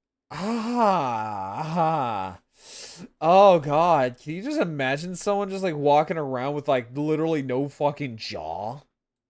there was about a 1 in 5 chance that the rest of your body would be rotting not long after from contracting an even worse condition known as death. In 1988, over 1,400 matchstick girls fell I'm sorry, sir, but your wife, she died in the factory. Oh goodness, what did she come down with? A bad case of death. Oh god. up with this blatant disregard for Say it safety, ain't so. decided to strike, demanding better pay, working conditions, and abolition of unfair fines and penalties. The strike Why don't you lasted wear a 2 weeks mask? before demands were Like met. something to cover up your face. 20 years later, in 1908, the British House of Commons completely banned the use of toxic white phosphorus in favor of the much safer and less toxic red phosphorus, which is what we use in matches today, but not in the match head, on the striking pad. So remember Huh. to light one up for the matchstick girls. Huh. Was not aware of that. If you think your job's exhausting, try hauling an entire freaking ship up a river with your bros. The fucking These are Imaginext like burlaks, pirate or ship. Barge haulers. They hauled barges. Typically Wait, dirt poor peasants why just didn't they looked for a wait, clean hold on, how come they don't just bring animals or something on? to eat for a week. These men were tasked with I feel strapping the little a boy there is just like trying his best. strap and using whatever Like, I'm strength trying they my had left best, in them Grandpa! to pull in ships from the Caspian Sea all the way up the Volga River in the days of the Jesus Russian Christ. Empire. Since ship traffic was near constant thanks to strong trade, burlaks were in high demand to carefully guide the vessels up the Volga. But why couldn't the ships just sail up the river, you might ask? Because the Volga flows outward towards the Caspian Sea, and there were rarely favorable winds to propel a ship up the river, lest you risk beaching your entire ship on the banks. Ew. So why not hire a bunch of exhausted and desperate poor people to do the work instead? Animals Slow require down, additional fellas, food and there's water. no need for us to be I mean, rushing. true. Depending on the load size, burlak groups could range from just a few men up to 150 fellas pulling a single ship. But there was a Ow. respite for these workers. See, one advantage to working in the Russian Empire was the cold winters. Can't exactly move ships upstream when the waterways are completely frozen over. True. So burlaks were seasonal, working dawn until dusk, thaw till frost. But since the you- combination of being poor and not working meant certain Can you like imagine just like them posting like a seasonal job like on like Indeed? Just be like, need able-bodied people to pull giant boat. We'll pay you in X amount of rubles.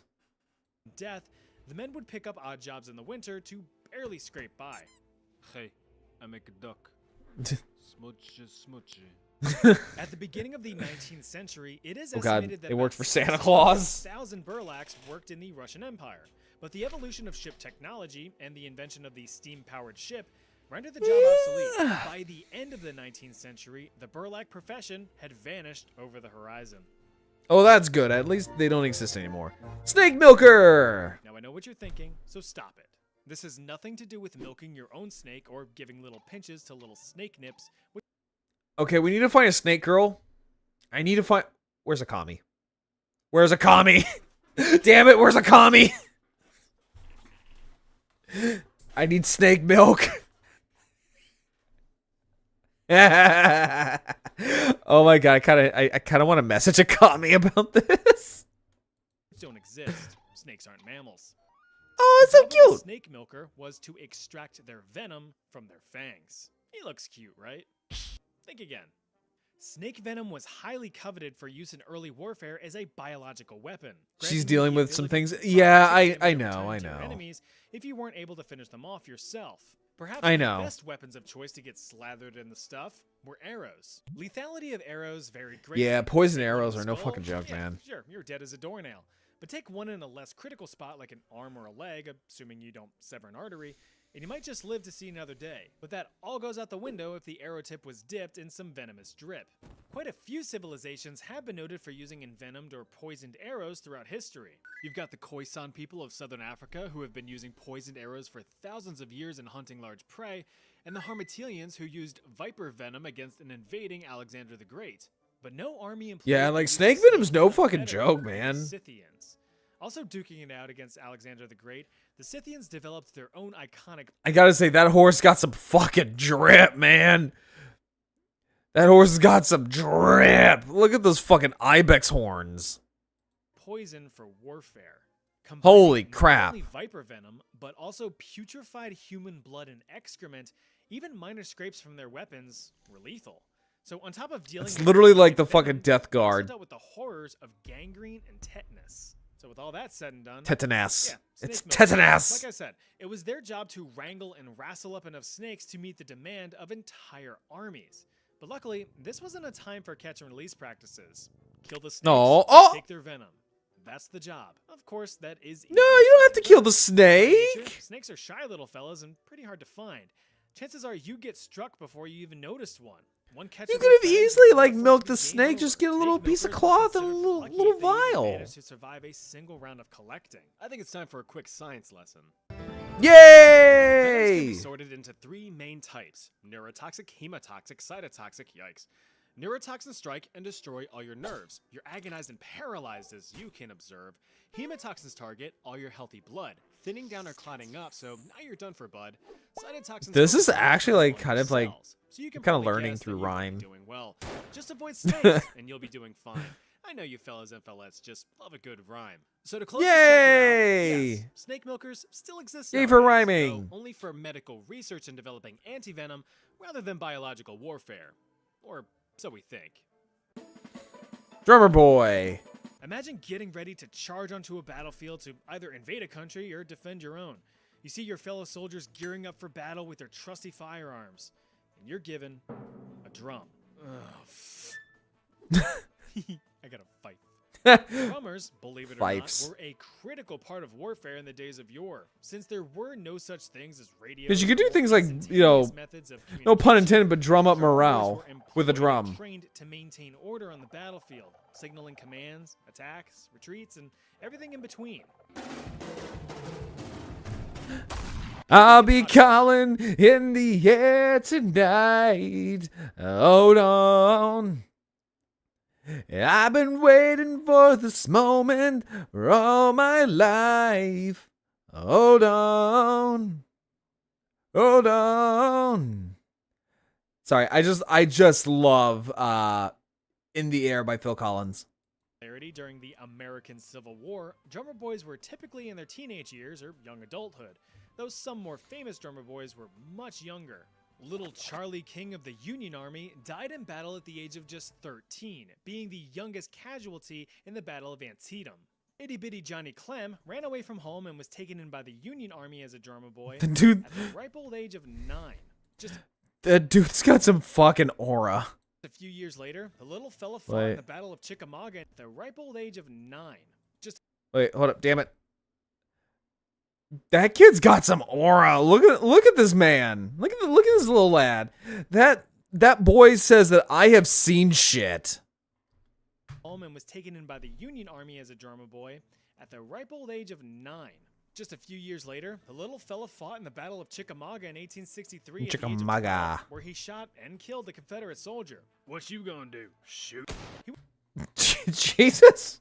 Oh my god, like, can you just imagine that? Just like, I can't imagine what like the fucking rush he was probably feeling during that battle, but like, yeah. No, that's intense shit, man. He was promoted to sergeant, eventually retiring from the United States Army in 1915 as a brigadier general. Good That's a rare lord. occurrence. In reality, it would have gone more like this. Despite what people may think, Drummer Boys did not lead troops into battle. That would be stupid.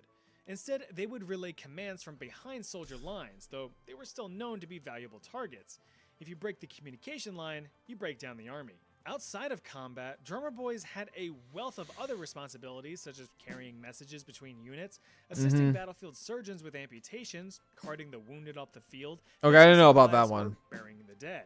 They very rarely carried weapons of their own, so if they had to defend themselves in the heat of battle, just gonna hit him with a fucking drum. Oh, yay! We get more poop-related stuff. People in all of England, but don't have a drop of royal blood in you. You'd want to squeeze into the role of the groom of the stool. Chat, we get more stuff about poop. Personal with the king or queen at the time.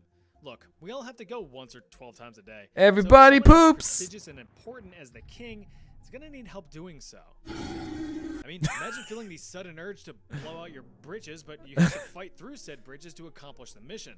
Grooms of the stool assisted the monarch with any labors regarding biological movement. Hi, cats. How are you doing? Clothing, preparation of the lavish. Oh God. Thank you for the head pats. You came just in time. We are talking about Grooms of the Stool, which is another job about that involves poop. Also, everyone go follow Cats. She's a cutie. Like, she's an actual like legit cutie. Like, please go give her a follow. I bequeath you a lifetime supply of ice cream flavored boot to the head. And luxurious royal shipbox and the removal of the splendiferous solids, but not before their proper examination. Yeah, absolutely, Grooms of the Cats. Stool were not only tasked with cleaning up the royal slurry, but making sure that the passings were healthy, taking notes of any abnormalities in appearance. Ah, yes. The king today shit a lot today, and in his poop he had nothing but corn and potatoes.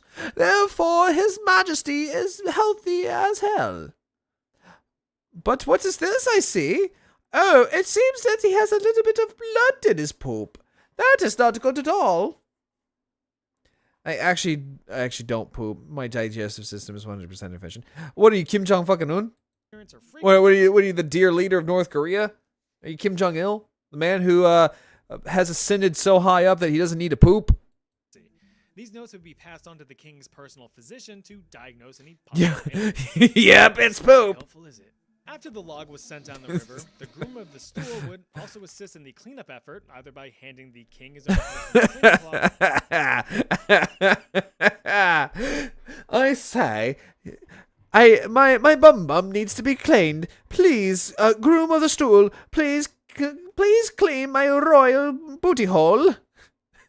Hand me the royal baby wipes. Hand me the Grand Royal Charmin Ultra, please. Please make sure that my booty hole is nice and clean and does not smell. I am going to a dinner party tomorrow. Or by taking up wiping duties themselves. Now, you might think that this job sucked, but it was actually highly coveted and well respected, as Grooms of the Stool had access to the king outside of the public eye, allowing for valuable private conversations. Commonly high-ranking.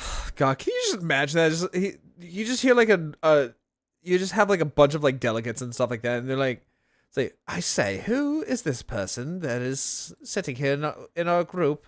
It's like, I say, do you not know who I am? I am the royal butt wiper. I am the groom of the stool. I make sure His Majesty's butthole is perfectly wiped, and there is no poop on his royal in his royal pants. I also help take off his pants and make sure that his poop is nice and healthy. So I deserve to hear secrets. Please, this is probably the only good thing that happens to me all day. Nobles or politicians, Grooms of the Stool were known to have influence in many formal rulings, laws, or personal life. So that Anne Boleyn chick's hot, right? No. The first documented groom of the stool dates all the way back to 1495 under King Henry VII. The role continued to evolve over the years to the title of Groom of the Stole, though they were more so referred to as either the gentleman or gentlewoman of the bedchamber, depending on the monarch in charge. Jesus. He makes sure his Royal Highness is on the correct poop schedule. Oh, absolutely. Over 400 years until like literally if he was not there to make sure that he was not pooping on time, the whole kingdom would fall apart, man. Being formally discontinued under King Edward VII. Jesus Christ. Well, that's that video. I have plenty more terrible jobs. Wait, so they had literal like royal poop checkers all the way up until the 19th century? That's fucking crazy. Leave a comment. If you don't, okay, here's another video. Oh my god, that's fucking nuts, man. All right, so we're about, actually, let's take an extended break real quick, guys. So we are going to go on a break, and then once the ad breaks are over, we will play No, I'm Not a Human. Let me get that music going for you. Okay, so I shall be right back, everybody.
Okay, chat.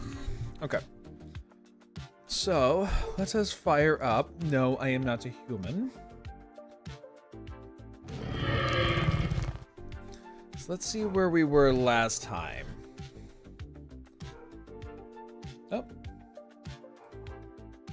Let's see, where the hell am I at? Okay, there we go. Okay, so let's see. There we go. Oh, wait, no, that is not. So we want. There we go, guys. So, no, I'm not a human. Alright, so let's go ahead and pause the music. Alright, chat. Let's see where we were when we left off. Okay. Hang on, let me grab my dog, because he is being very, very naughty. Hang on, guys.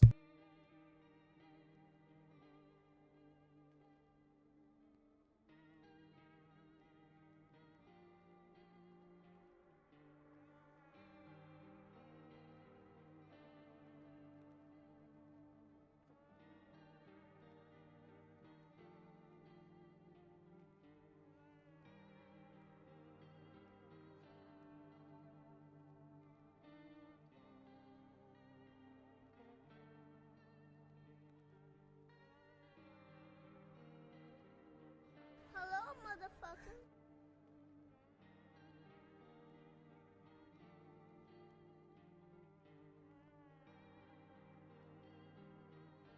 Hello, Dubs. How you doing? Sorry, I had to grab my dog. He was being he's being a pill tonight. Hang on, let me give you a shout out here as well. But yes, how you doing, Dubs?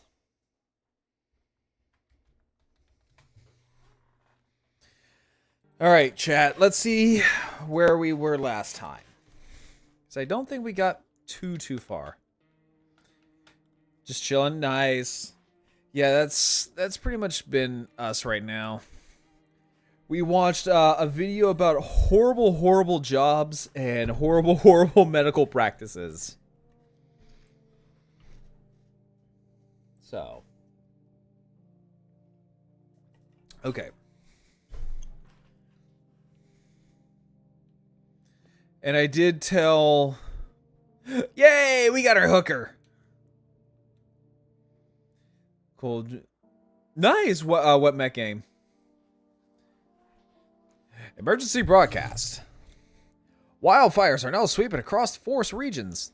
Experts believe abnormally high solar activity is to blame. While the full scale of the nuclear disaster remains unclear, fire crews from nearby cities have been deployed to contain the blaze. Ravnir? I've never heard of that before. Despite the fires, visitors continue to terrorize the nation. FEMA has announced a new identifying way to aid the public in the fight against the visitors. Aura Film Photography. Dark patches appearing on a captured image is a strong indicator that the subject may be a visitor. Stay calm and remain indoors during the daylight hours. Up next, a word from our sponsors. Okay, so... who do we want to kill? So, I think he's human. She is indeed human. So we got Happy Guy here. And we got the old crow. Oh, Father, who art in heaven. Let's see here. Seems God is not the only one who tests me so. Let's check. Let's do a photo. Photography? Ha! I have no time to waste in such nonsense. Yeah, unfortunately she's clean. I believe photos show us the truth. The Lord be with me. The pigeons at my monastery have more sense than you. Honestly, I kind of want to shoot her for that. I'm not going to lie. But I also just can't go around shooting people just because they're being an asshole. Everything's going to be okay. I need to test you. Go on. If it helps you. Let's test out the photo. Alrighty. He's clean. One more thing, they'll remain after I'm gone. Yeah, leave him alone. He's okay.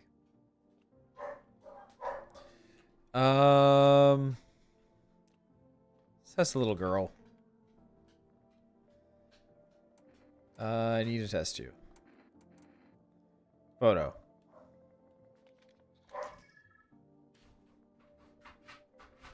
Yeah, she seems to... Oh my god, Nanook. Alright, hang on real quick.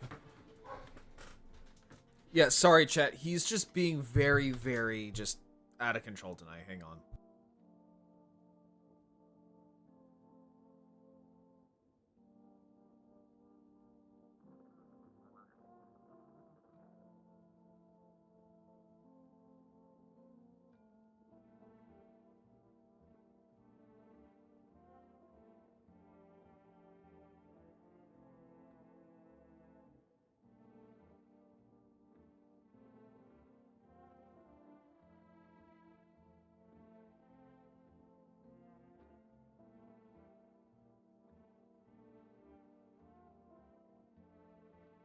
Sorry, he's just being really, really bad tonight.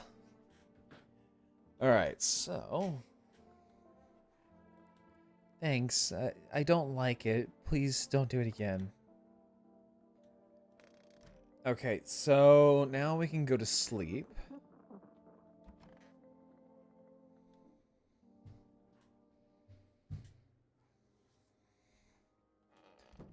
Alright, let's check outside.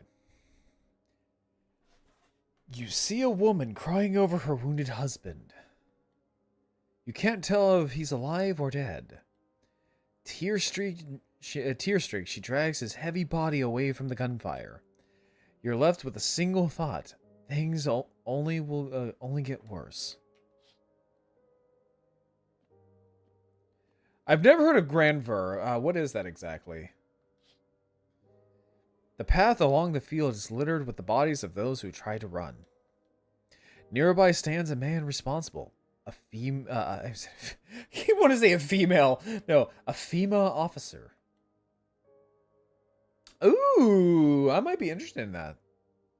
He holds a rifle. Smoke still drifting from the barrel.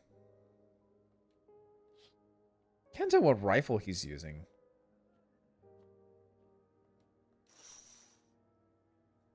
Panicked people rush to nearby houses. They bang on doors, desperate for shelter.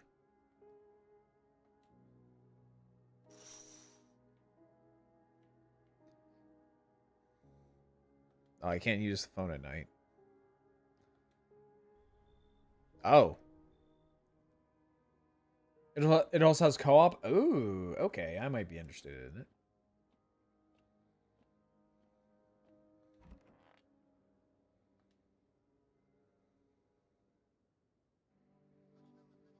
We interrupt this program with breaking news.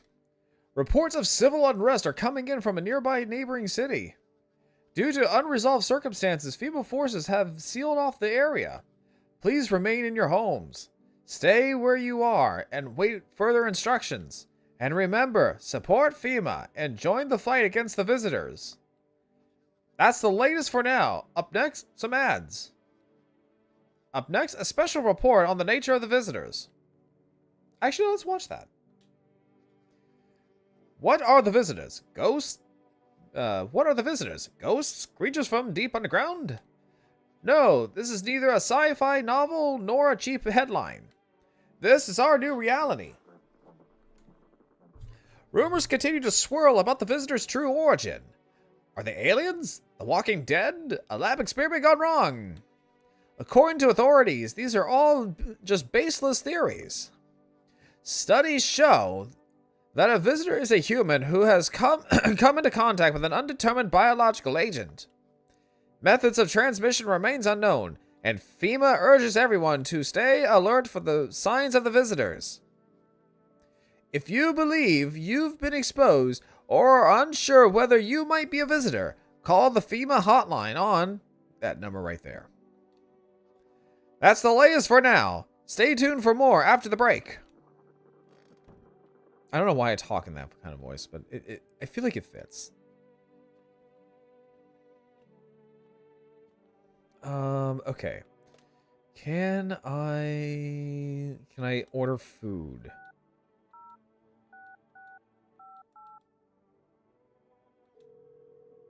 Can I order food? Hello, you have reached For Rent Food Delivery. I'm sorry, we can't accept your order right now. You already have an order logged into our system. Due to unexpected demand, we have been forced to temporarily limit the number of orders that can be placed per day. If you'd like to place an order, please call again at another time. Thank you. Oh, that's right, because I ordered like cat food. Yeah, I ordered cat food.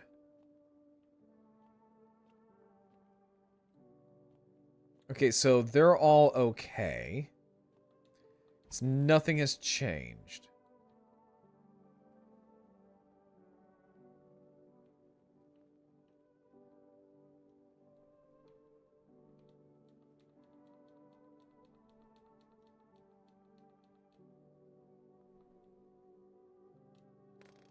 Yeah, so nothing has changed.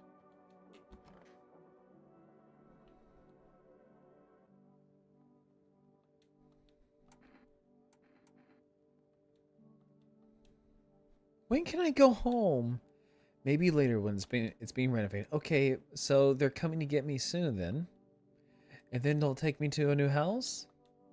Or will they take me back to the same one? Are they making me a new room? Daddy's still coming for me, right? I don't know. I'm not sure. They hit Daddy and then he got up and I saw that, which means he could still which means he could put out the fire. I don't know if we want to break it to the kid. I don't know. Or just come looking for me. Is he coming soon? God, that's some hard shit right there. I'm not gonna lie, that is some hard shit right there.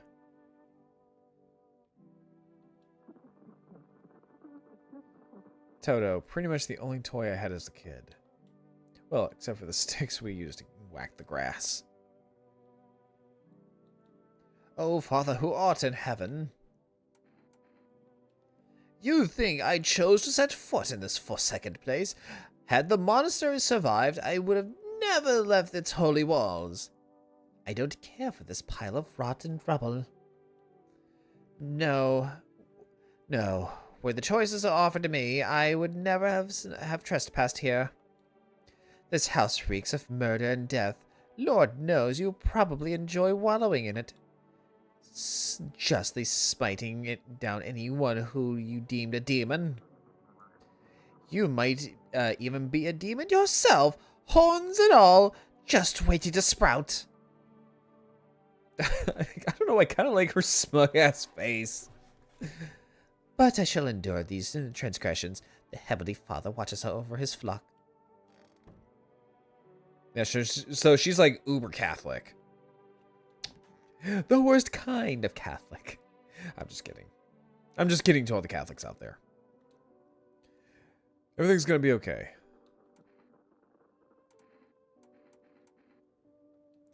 No, not always. I used to be pretty angry at people, at the world, at myself. I'd snap over nothing, slam doors so hard I cracked the frame. But at some point, I just realized all anger does is destroy. First on the inside, and everything else around you. One time I lashed out at someone who only wanted to help me. Now she's gone. That moment broke something in me. I knew I had to change, or I'd destroy everything I touched. So I had to let go, to breathe, to make peace. That's how I got here. I like this man. I kind of relate to him, I'm not gonna lie. Honestly, I'm better off alone. You can't even talk out loud to yourself. You can even talk out loud to yourself. So I'm guessing he was like married or something.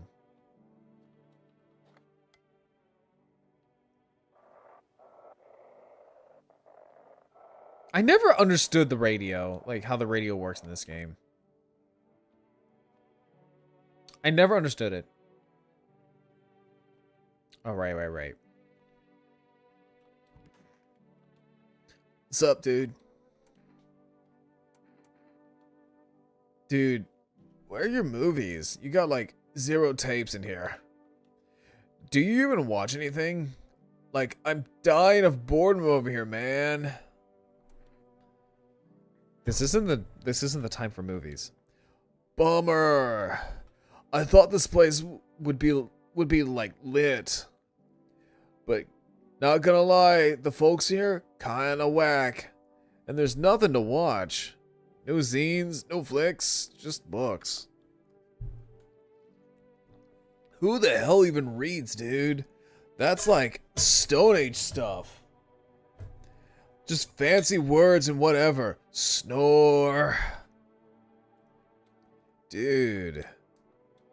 You're like such a buzzkill, man. You need to calm down if you want to survive. Like, chillax, dude. This place is like totally sucks. It's better than being on the streets. Just let me watch some TV. Come on. Okay, I'll let him watch TV. I will let this man watch TV. Okay.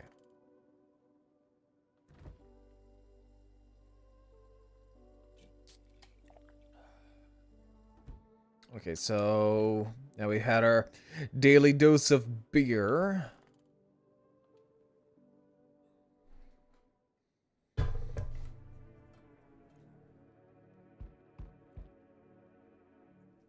Okay.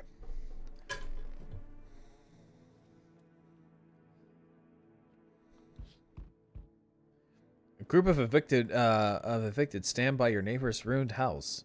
They're in shock, whispering among themselves. They likely want to take shelter there. But is there any place left for them to hide? Any place in this world?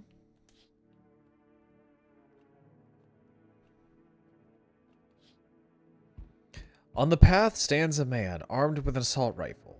He looks completely insane.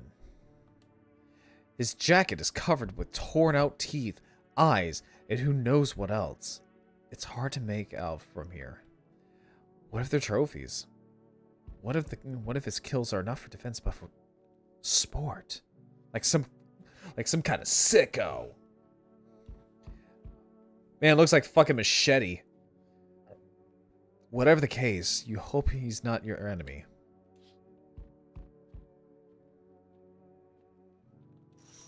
Oh. On a pole hangs a man with a sign that reads, "You took everything from me." Was he robbed? Or did FEMA take his family? Your mind races, but there's no answer. Only guesses. I don't know, man. I don't know about that one. Hello there, dearie. Walking all the way. Okay, from my last playthrough, she's a fucking visitor. Walking all the way here really took it out of me. Let me tell you. Might I pop in and rest? No. I didn't plan to come here. Don't be silly. Yet fate has a habit of bringing us together. No meeting is a mistake, dearie. Since I'm here, that means my feet brought me here for a reason. My eyes landed upon your house with a purpose. As it was always meant to be, I assume. I don't follow. When do you need it? Do you need something? What does anyone need, dearie? A roof over my head to share a story or two. To lie down and close my eyes peacefully. And to breathe into an air to breathe, I suppose. I don't need for much, it's just really boring living all by one's lonesome is all. Yeah, come in. Oh, thank you, dearie. I can tell you'll be a very entertaining host, and maybe I'll finally find out what's been going on around here. Yeah, because I know she's a visitor. Hello. You have a beautiful home here. It's much quieter out here. In the city, everything screams. I was hoping I might be able to impose upon you. Why didn't you stay home? I feel truly unwell. And I'm not just talking about the gangrene, alas. Each morning I awake, I lie and wonder if I'll live to see the next. A tale like mine is best swallowed in one foul gulp. The city's noise clings to me like sweat, the frenzy, the scramble. Men desperately chasing at a chance at survival. But out here, you've made peace with what's to come.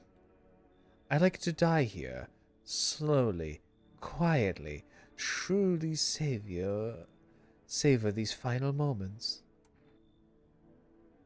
How did you get gangrene? That's what I want to know. Fair question. For now, I shall say this. Once I lived with a girl I adored. She changed. Every day, little by little. And oh, it was beautiful. Until others came, and, well, I trust you surmise the rest. I mean, there's a lot of things that could have happened. I'm going to be quite honest with you. Now I stand here before you, alone.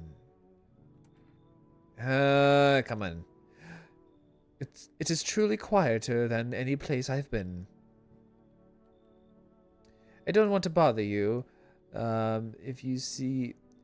I don't yet know if you see beauty as I do, but tell me, the bodies, do you cast them away into the great night? Keep mine when the time comes. I don't know. I know he's human. Hey. Can you help me, pal? Wait, hang on. Can you help me, pal? Who are you? I'm a fireman. I got caught in the sun while we were fighting forest fires today. The thick smoke helped prevent us from getting completely burned alive, but it was horrible. The trees, they went up like matchsticks. I've never seen anything like it. Smoldering animal carcasses covered the forest floor. Where'd you at the hospital? A hospital? There are no hospitals, buddy. When the visitors came, the whole point of hospitals went up in smoke. Hello, Ashley. How are you doing? Welcome in. Hard to get treatment if you can't trust who's treating you.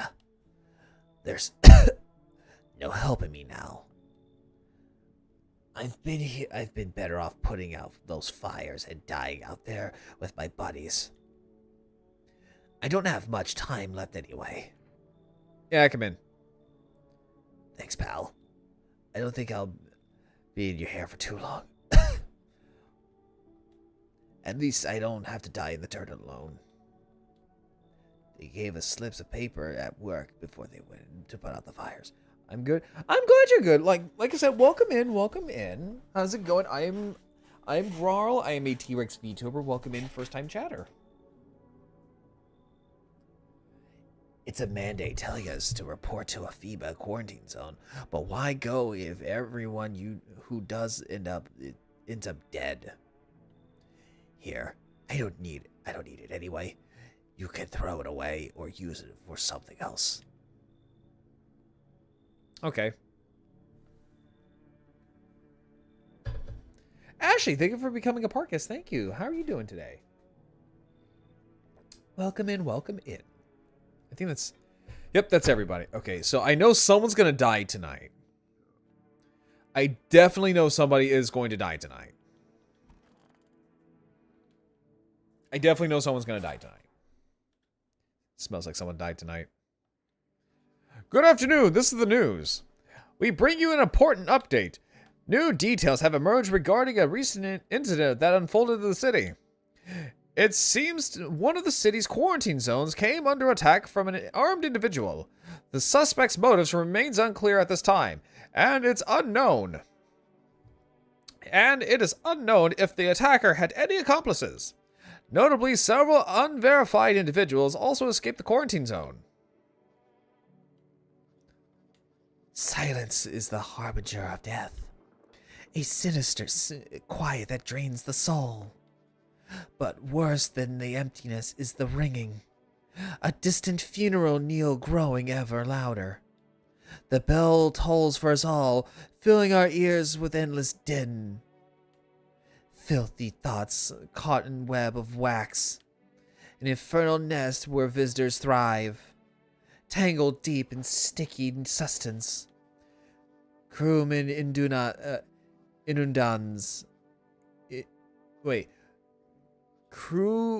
Crewman inundans. Oh, okay, it's just gibberish. Okay. Up next, a special report on the temporary suspension of corpse disposal. I'm gonna say the positive guy died, right? Yep. Okay, so you're human. Granny, not so much.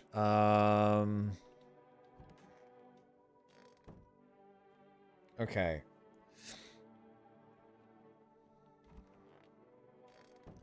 So we're going to test. You. A sonnet of silence. I need to test you. All that I am has long since become a story. Ears.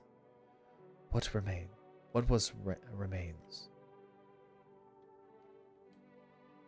One of few things have left unchanged. Leave him alone. You, though. Oh, dearie, I'm getting old. I want to see your... Let me see your ears. Okay. Leave her alone. Gonna hand you a notice. Fine, I'll take it. Okay, and then with him, we're going to test. We'll check his teeth. The cost of love.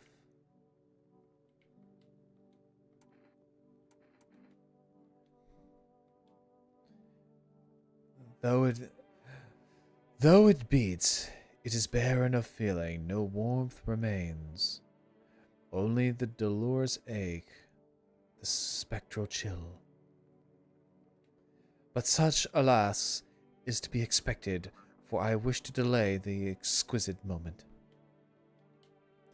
There was a girl I once adored. I cherished our time. Silent we sat, yet I understood her fully. Then suddenly it dawned on me. I deceived myself. I never truly knew her. Perhaps I merely wish to believe I did. Yet that one day we may love with a love that was more than love.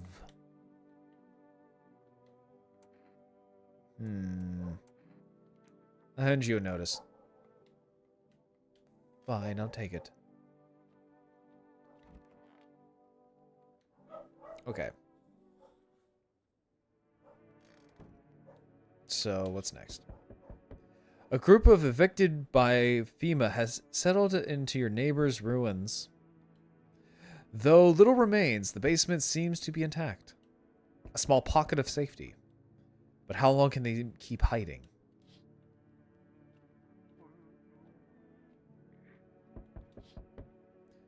Wild dogs roam the street. Their bodies bear shallow burns. Hunger wears them thin. Inside your house, you don't fear them. But but now you can't shake the feeling that it's better not to go outside.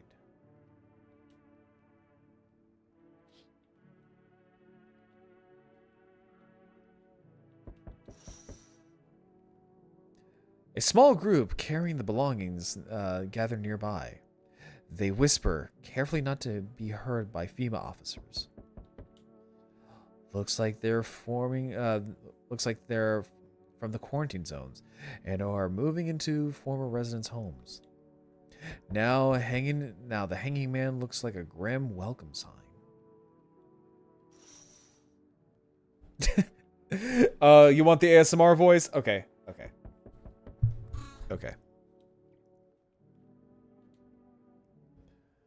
Hello. We require test subjects from you. The sooner we get them, the better. What's going on in this city? Repercussions. Keep resisting, and there will be even more outbreaks that need wiping out. Hiding visitors only makes them multiply. And that only leads to more violence.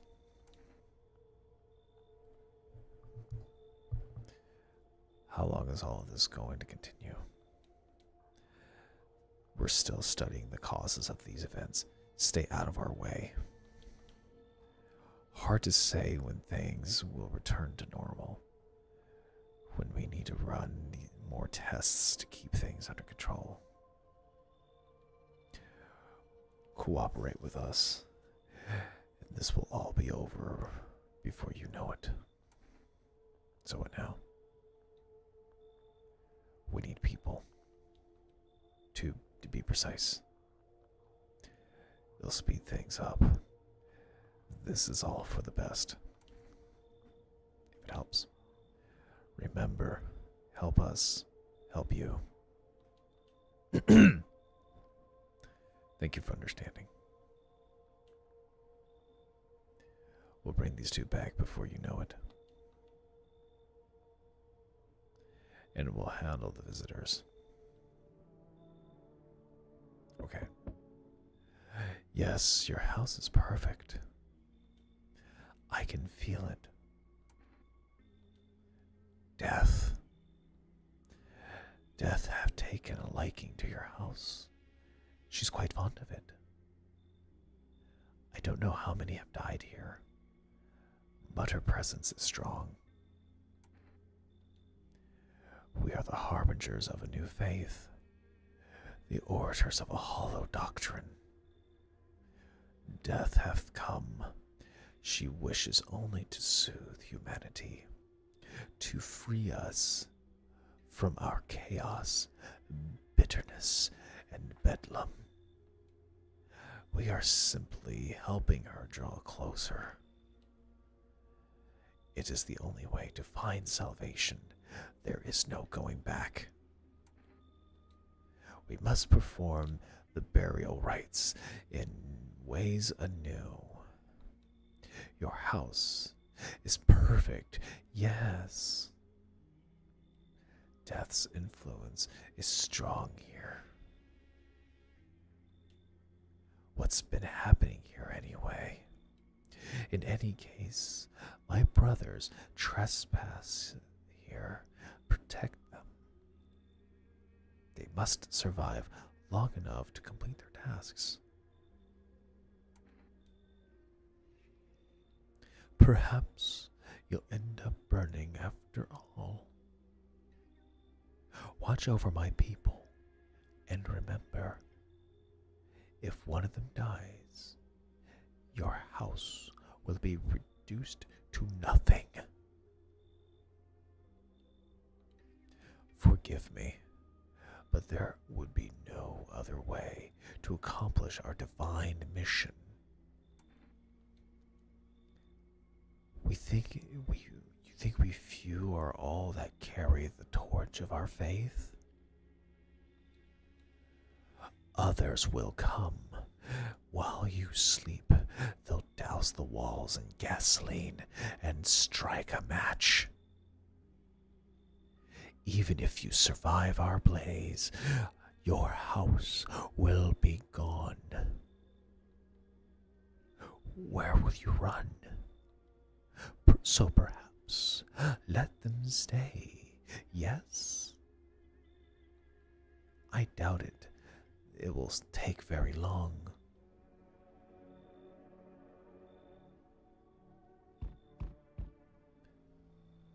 Sorry, hang on. I know I'm doing ASMR. I know I'm doing ASMR, but like with this guy, I kind of want to do it without just the ASMR voice. Keeping your distance, huh? Good. That improves your odds of survival. Unless you're a visitor. Who are you? Someone who's here to clean up the filth. My neighbors dealt with it. You don't need to know anything else about me. That's funny. That's a funny way of looking at it. Sure, it's a broom. But I could sweep away the filth with my bare hands, but this makes it a little easier. The most effective way, though, lock 'em up in a house and torch it.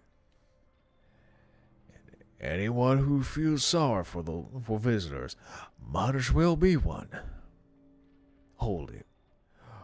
You're already asking me questions. Now I'll ask mine. Anything on this neighborhood, any threats, I should keep my eye out for.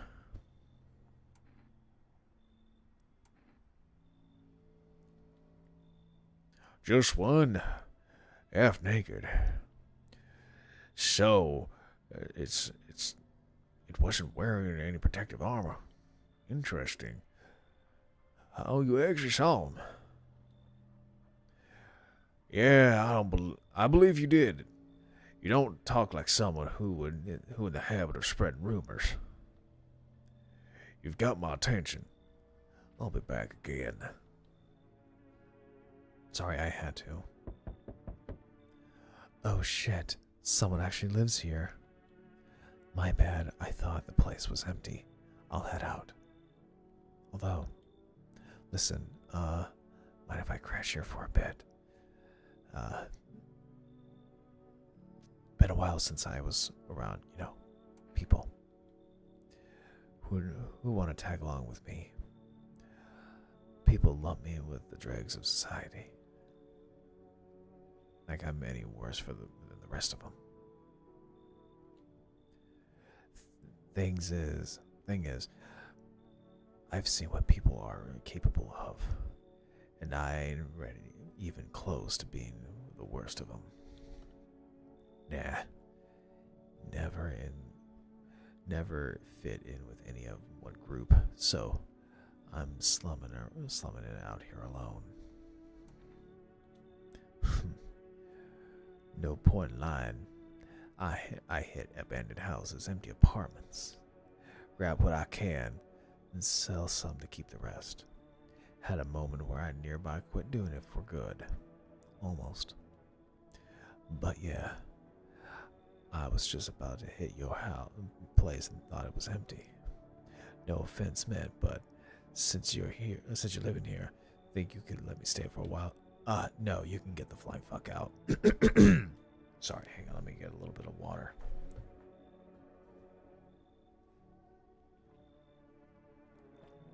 Okay, sorry, I had to hear that ASMR. I got stories. I've seen plenty of stuff out here. Usually, hey, don't kick me out, man. Let me see what I got here in my bag. I don't take bribes. No worries. Say, don't happen to know if any of these houses nearby are empty, do you? Just passing through. Won't stick around. Promise. You, gone already? Right, then I guess I'll be going too.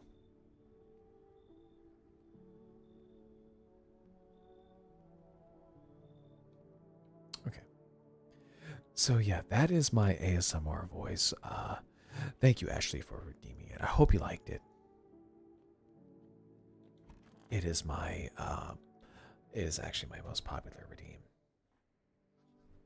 Okay. Okay. Good afternoon. You are watching the news. FEMA is currently assisting victims who of the quarantine zone attack. Due to overcrowding in existing facilities, the agency has made the following decision. Evacuated citizens will be temporarily housed in buildings on the outskirts of the city. Fortunately, local homeowners are cooperating with FEMA and have offered shelter. As of this report, only a portion of the escaped individuals have been located. Thankfully, a new identifier has been announced by officials earlier today. Bleeding gums. If an individual is showing conditions comes to your door, do not engage. Wait for a scheduled FEMA patrol and report the suspect to the relevant authorities. And remember, stay where you are and wait for their instructions. That's the latest for now. Next up, a special report on dangerous new cult. Okay, so we have him. Because I know he's human, and I've done this plenty of times. So we're going to test Huey, Dewey, and Louie here. I need to test you. Death shall warm us with her cold embrace. Okay, his gums aren't bleeding, but his teeth aren't perfect. Leave him be. I'm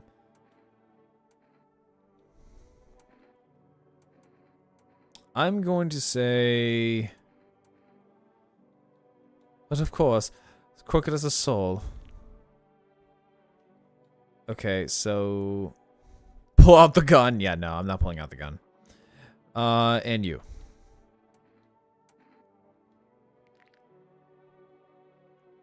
And his teeth are perfectly... Like, they're... I guess he's fine.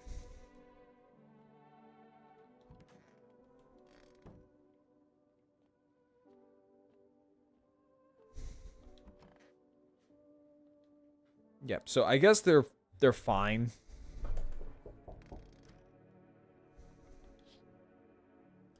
An armed visitor hunter holds a group of survivors at gunpoint.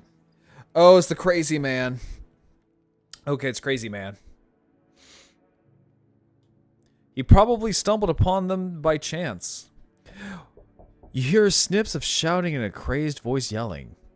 Who will survive in this new world? Not those guys. Yeah, because they're so weird looking. Oh, I know. Like that. I think that's kind of like the whole point of this game is that everyone looks a little off. Even if they are human, they do look a little strange. Female officers stand over the dead dogs. One of them is jotting something down on a tablet. And a handful of people stop a horde of starving animals? Unlikely.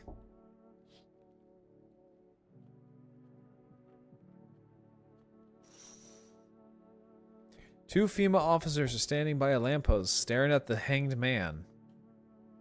Looks like they're finally got around to the man's attraction of the area. They look clueless, like clueless detectives. Must be wondering how he got up there without a ladder. I'm kind of thinking that too. Finally, some kind of shelter.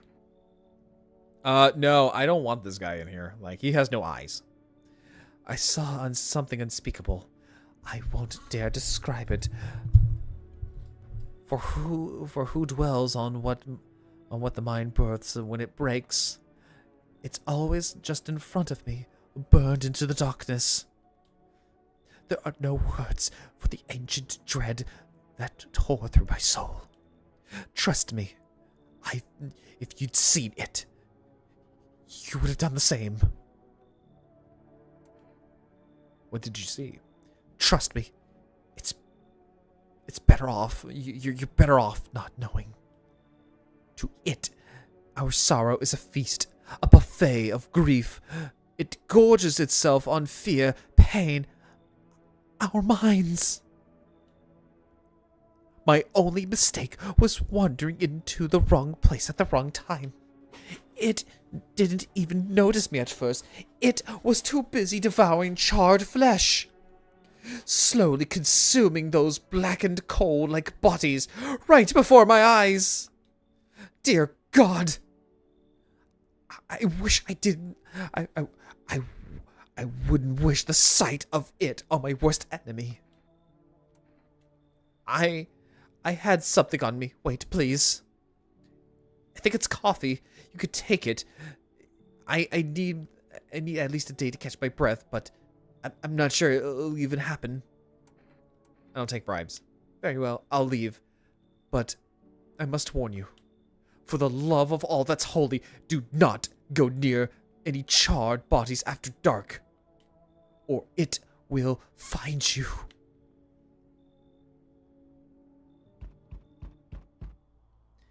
Oh, I love voicing this guy.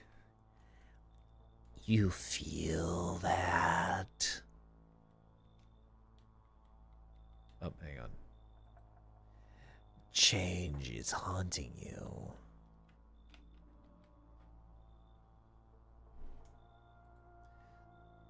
So am I. And now one of your ilk is deathless. All because of a word. One single word. But what a word it is. You know who I mean, yes? Strange things happen around you. I don't feel anything. Must be tough. Sounds like you need help. Why don't we try something new? A gamble of sorts? If there are at least two of us inside your house, you'll open the door for me. Because dogs reside in their bodies now. I don't understand. It's simple. Let's give it a try. But first, are you alone? Well, well. Even we are a rare sight now, let alone your kind locked in their walls. Change isn't the worst thing to come for you. I don't think I need the pack. Do you? There are far greater things out there. I simply follow orders. Well then, until we meet again. Oh fuck, I was gonna say feel this and do the panic grab, but my subs is out. I love voicing him because I love sounding really creepy. Oh. Let's see here. Oh, and we're about to have an ad break in about 2 minutes. Hello. Oh, here. Lean on me for a bit. Do you maybe have room for us? Is your friend sick? She's my sister. She's depressed. Oh god, ain't that a mood. She can't walk or bathe on her own. Sometimes even getting out of bed is a challenge for her. But it's okay. She'll get better someday, right, sister? She's not really in the mood to talk right now, but she finds the strength to speak sometimes. What are you going to do next? I have to find somewhere where my sister can feel a little more comfortable. Then we'll create a new life for ourselves. They say our lives are over, but I disagree. If anything, things should get easier from here on out. Oh yeah, because it's the end of the fucking world. But I disagree. If anything, things should get easier from here on out. Okay.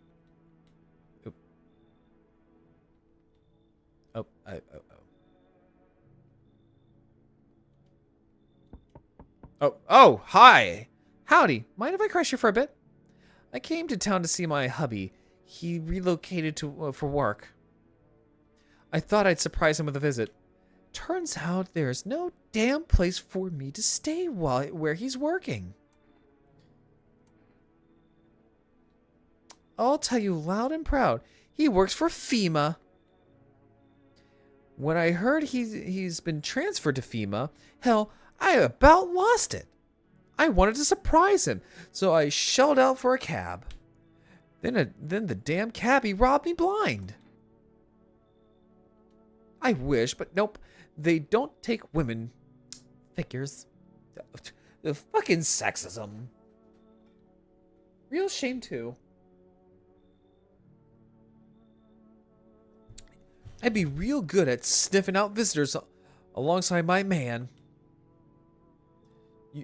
Used to work customs, you know, protecting our lands at the border.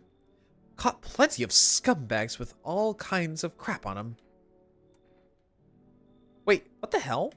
Listen, my nose is sharp as hell. I can sniff out shady folks and visitors like nobody's business. Let's keep it simple. I give you cigarettes up front. Let me in on a deal. Not interested? I don't take bribes. Are you serious? My hubby works in FEMA. The fuck's your problem? I'm laying it all out here, and you're just shitting all over it. You know what? Fuck you. I'll go talk to your neighbors. Bye, shithead. Okay, bye, lady.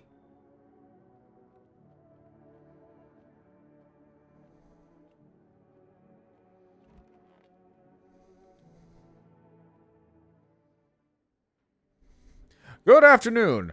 Now for the news. The situation in the city is gradually stabilizing, but some fugitives is still remaining at large. Meanwhile, corpse disposal operations have resumed throughout, though new challenges have emerged. According to the latest reports, packs of stray dogs are now roaming the streets. FEMA has deployed a team to address the threat. The agency has also announced a new identifying sign to potentially dangerous individuals. Skin irritation. The investigation into the attack is still ongoing. Whether the attacker acted alone is still unclear. However, there is no doubt that FEMA will contain both this and the ongoing visitor threat. Okay. As always, stay where you are and wait for further instructions. That's the latest for now. Up next, a report on the unfolding situation on the equatorial belt. Okay, so what's going to happen is that we're going to take a quick little break. And when we get back, we will play more of this. So get that music going. All right, chat. We'll be right back.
Sorry, Chad. I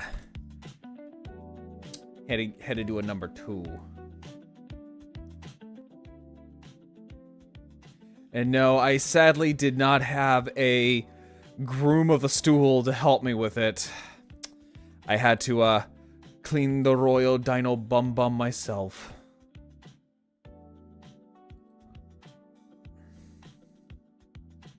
Unfortunately. Okay. Let us continue. Oh, hang on, let me pause.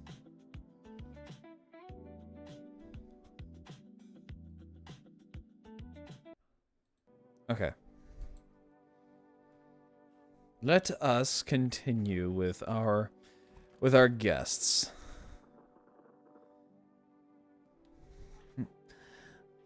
I just need to gather my strength. If only someone would lend me some.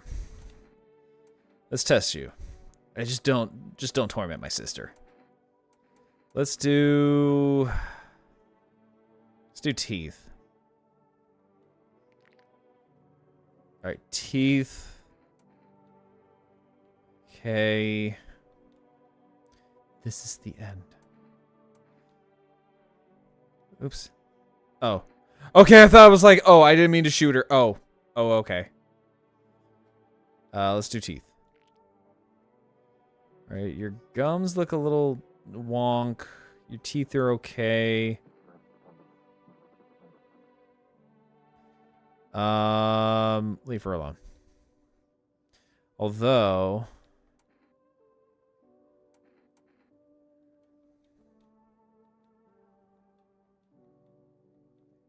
Okay, you need to test you. Let's do a photo. Okay, so she's clean.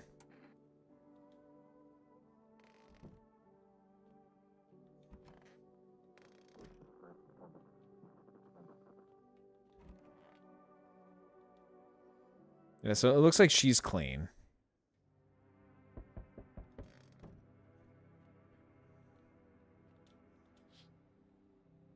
The whole group is dead. Hungry dogs tear at their remains. Spent shells scattered near the bodies. The hunter must have killed them and took trophies. The madness of this world has gone too far.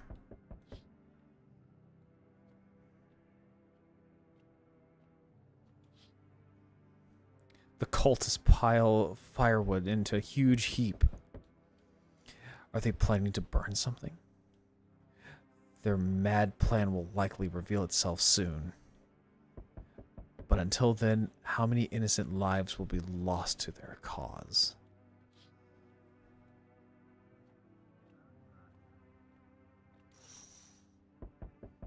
On the road stands a crazed man. He holds a gas cannon and a Molotov cocktail. Is he planning to burn down the whole village?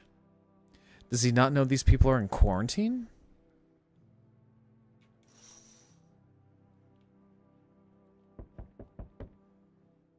We need more people.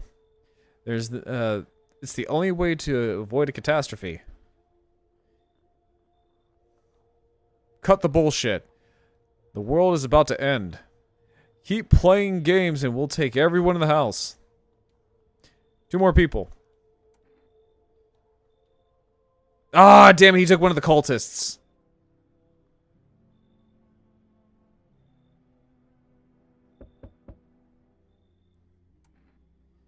Yeah, wait. They're all dead? You took our only chance from us. Goodbye. Oh, fuck me. I'm back. I tried to find someone I tried to find that someone I mentioned. No luck. I went through a few houses. This place is crawling with visitors. Did FEMA give up on this town? Or just this block? Hell, the same way you do, I'd bet. The TV and radio spill it out for us. One sign's enough to put him down. And I don't need to hesitate for a second. Since I'm here, tell me, do you know a stocky guy who wears a blue denim jacket? He's got a kid, a little girl, not sure how old. His wife, well, fuck the wife. His house burned down, and it seems haven't seen him since. Show me you're not one of them, and I'll any part of you will do. Got a gun? Fuck it if I care. We'll both go down shooting then. Show ears. Ears? The fuck you mean ears? That's no goddamn visitor sign. Ah, god damn it. Ah, fuck me.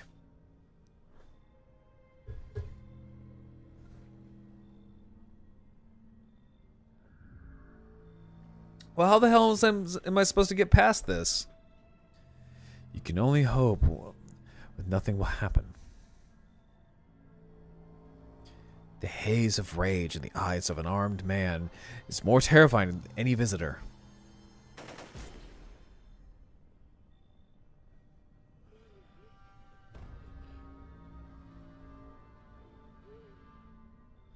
You hear his shallow wheezing. Bastard.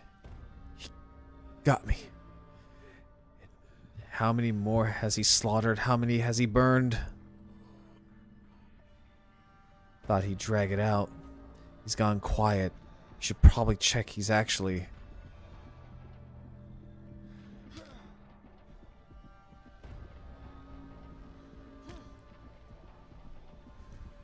Hey, okay, how you doing? People like you killed my friend. People like you will never let anyone live in peace. What? You think no one will fight back? These mines damned my insanity.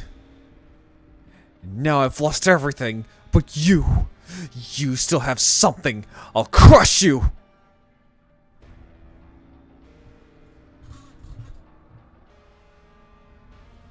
Oh, so I basically went nuts.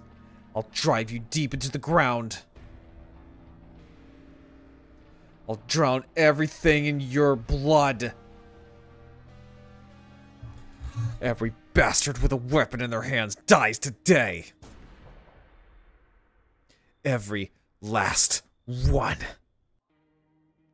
Yay! I'm doing good, LK. We got like a kind of sorta bad ending. I'm not sure. We definitely did get an ending, although it's an ending that I got whenever I was hanging out with somebody. But yeah, so that was No, I Am Not a Human.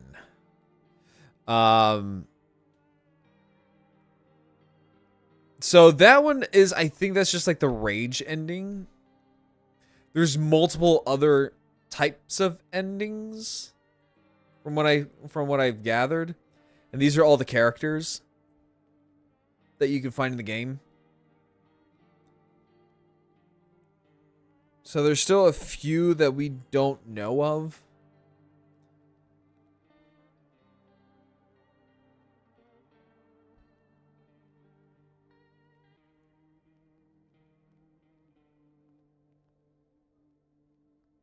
Yeah, so there's a few that we don't quite know of.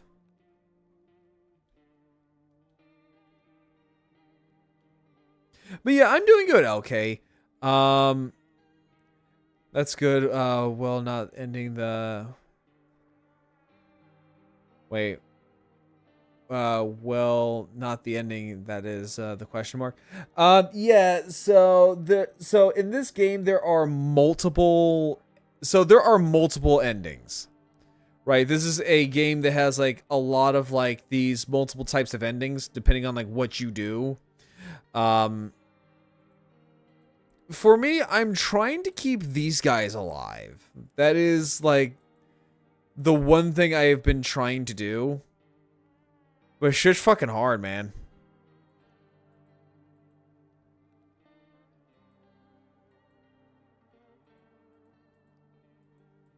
Yeah, it's kind of annoying just because, like, you don't really quite... Like, so when you don't have, like, one of those FEMA eviction cards, they just take people at random. And unfortunately, every time when they try to take people at random, they take the people that I kind of need to be alive. Kind of like Zookosis? Yeah, in a way, yeah, it's like Zookosis. Yeah, in a weird way. I've thought about, actually the funny thing is, like, I've thought about playing it. Yeah, I thought about playing Zookosis, like a while back when it first came out. Just never quite, got it. Yeah, no, like, nothing's stopping me. It's just, like, it's just one of those games where it's just you never really got around to. I don't know, maybe for, like, Halloween or something like that, guys, I'll probably play Zookosis.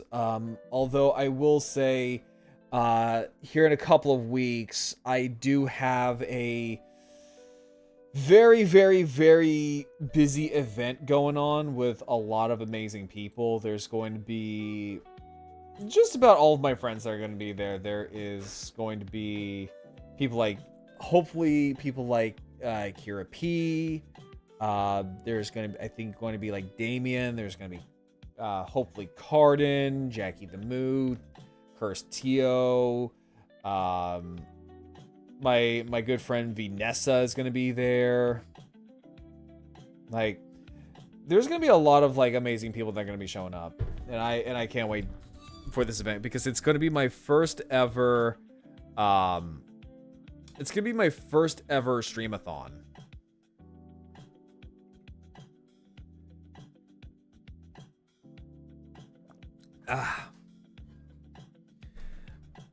Nice, let's go, Lilac. What did you eat? And yes, we did finish the game, and it was a lot of fun, Lilac. You should really give it a try.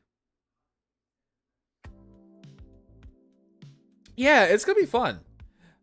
It's going to be about, like, I want to say about oh god, I want to say about like 4 days, 3 or 4 days worth of just gaming and just hanging out with friends.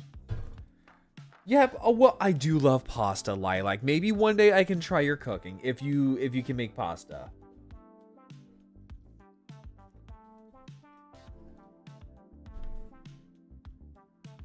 But yeah, let me see here. 'Cause honestly, that's probably where we're gonna call it. I don't know how else you could really, like, follow up with that. Let me see here. Is tomorrow... Oh, hang on. Hang on for a split second. Okay, so tomorrow... Hang on for a split second here. Mainly due to... Wait, what? I find it funny that Shantongo and Edmontosaur are getting more attention because due to Rex. Wait, what do you mean? Yeah, what do you mean by that? What do you mean by they're getting more attention due to Rex?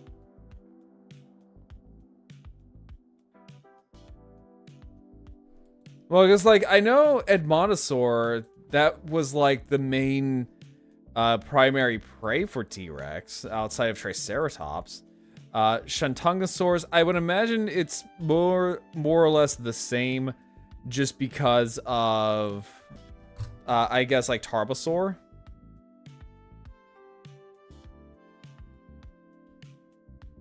I would imagine.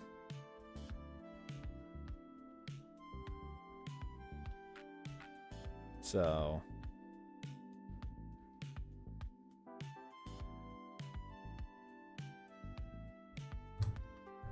Okay.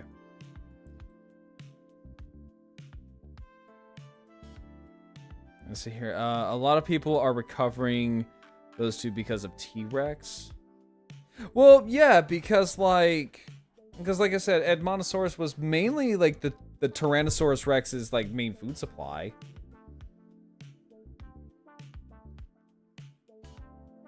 So I could imagine like that is true. Let me see here. Who's a good person we can raid tonight?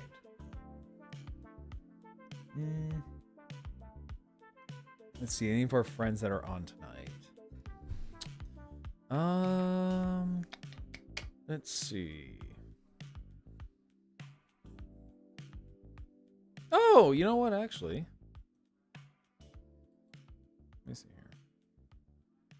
But yeah, so tomorrow we are going to be playing Death's Crown again, but this time it is going to be with Cursed Tio.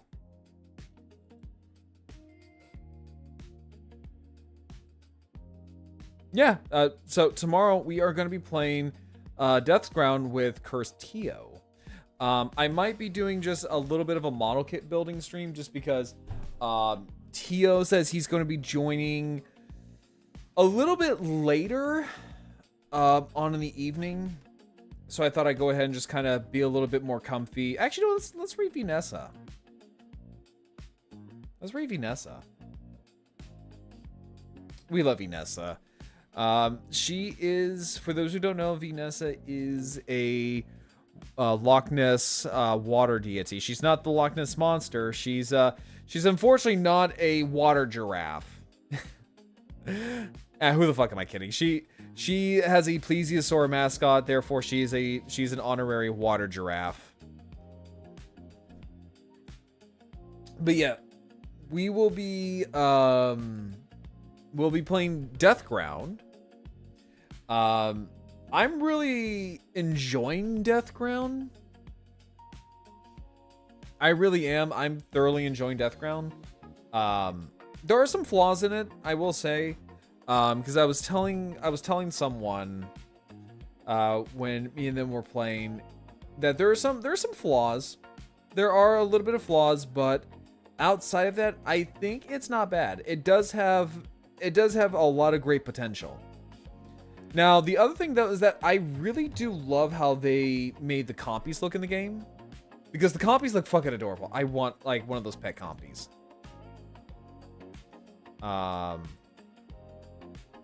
So let me see here.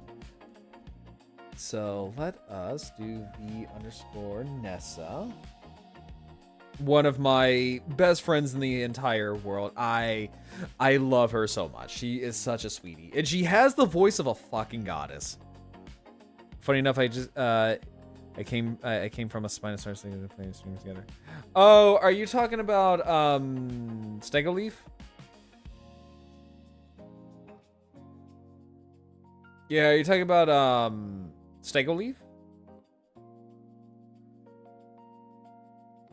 Yeah, I guess we love Stego here. Yeah, I guess Stegoleaf's a good bean. Yeah, Stego is a good bean. We love Stego. In fact, actually, Stego's like, it's funny because like every time there's like a tokusatsu project, Stego will just bang on my door, and it's just like, why do I hear Irish music playing in the background? Why is it getting louder? And he just comes blasting through my door like, top of the morning to you, girl. I got something for you. I say, girl, I got a tokusatsu project I would love to get you to be a part of. And it's like, oh, please, sir, please say no more.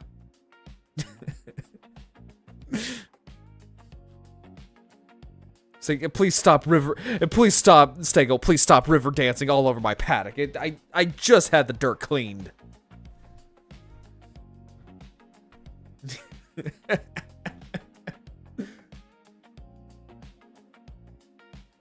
No, he's a good bean though. He's a great bean. But yes, we are gonna go raid Vanessa. And then tomorrow, everybody, I will be back playing Deathground with Cursed Tio, and then Saturday we will be doing a model kit building stream. So then, until then, everyone, I'll catch you all later. Oh, there's Stego. Oh, there he is, right as I'm about to end the stream. Oh, there he is. I knew I could hear Irish fucking river dance music playing in the background. I could fucking hear it.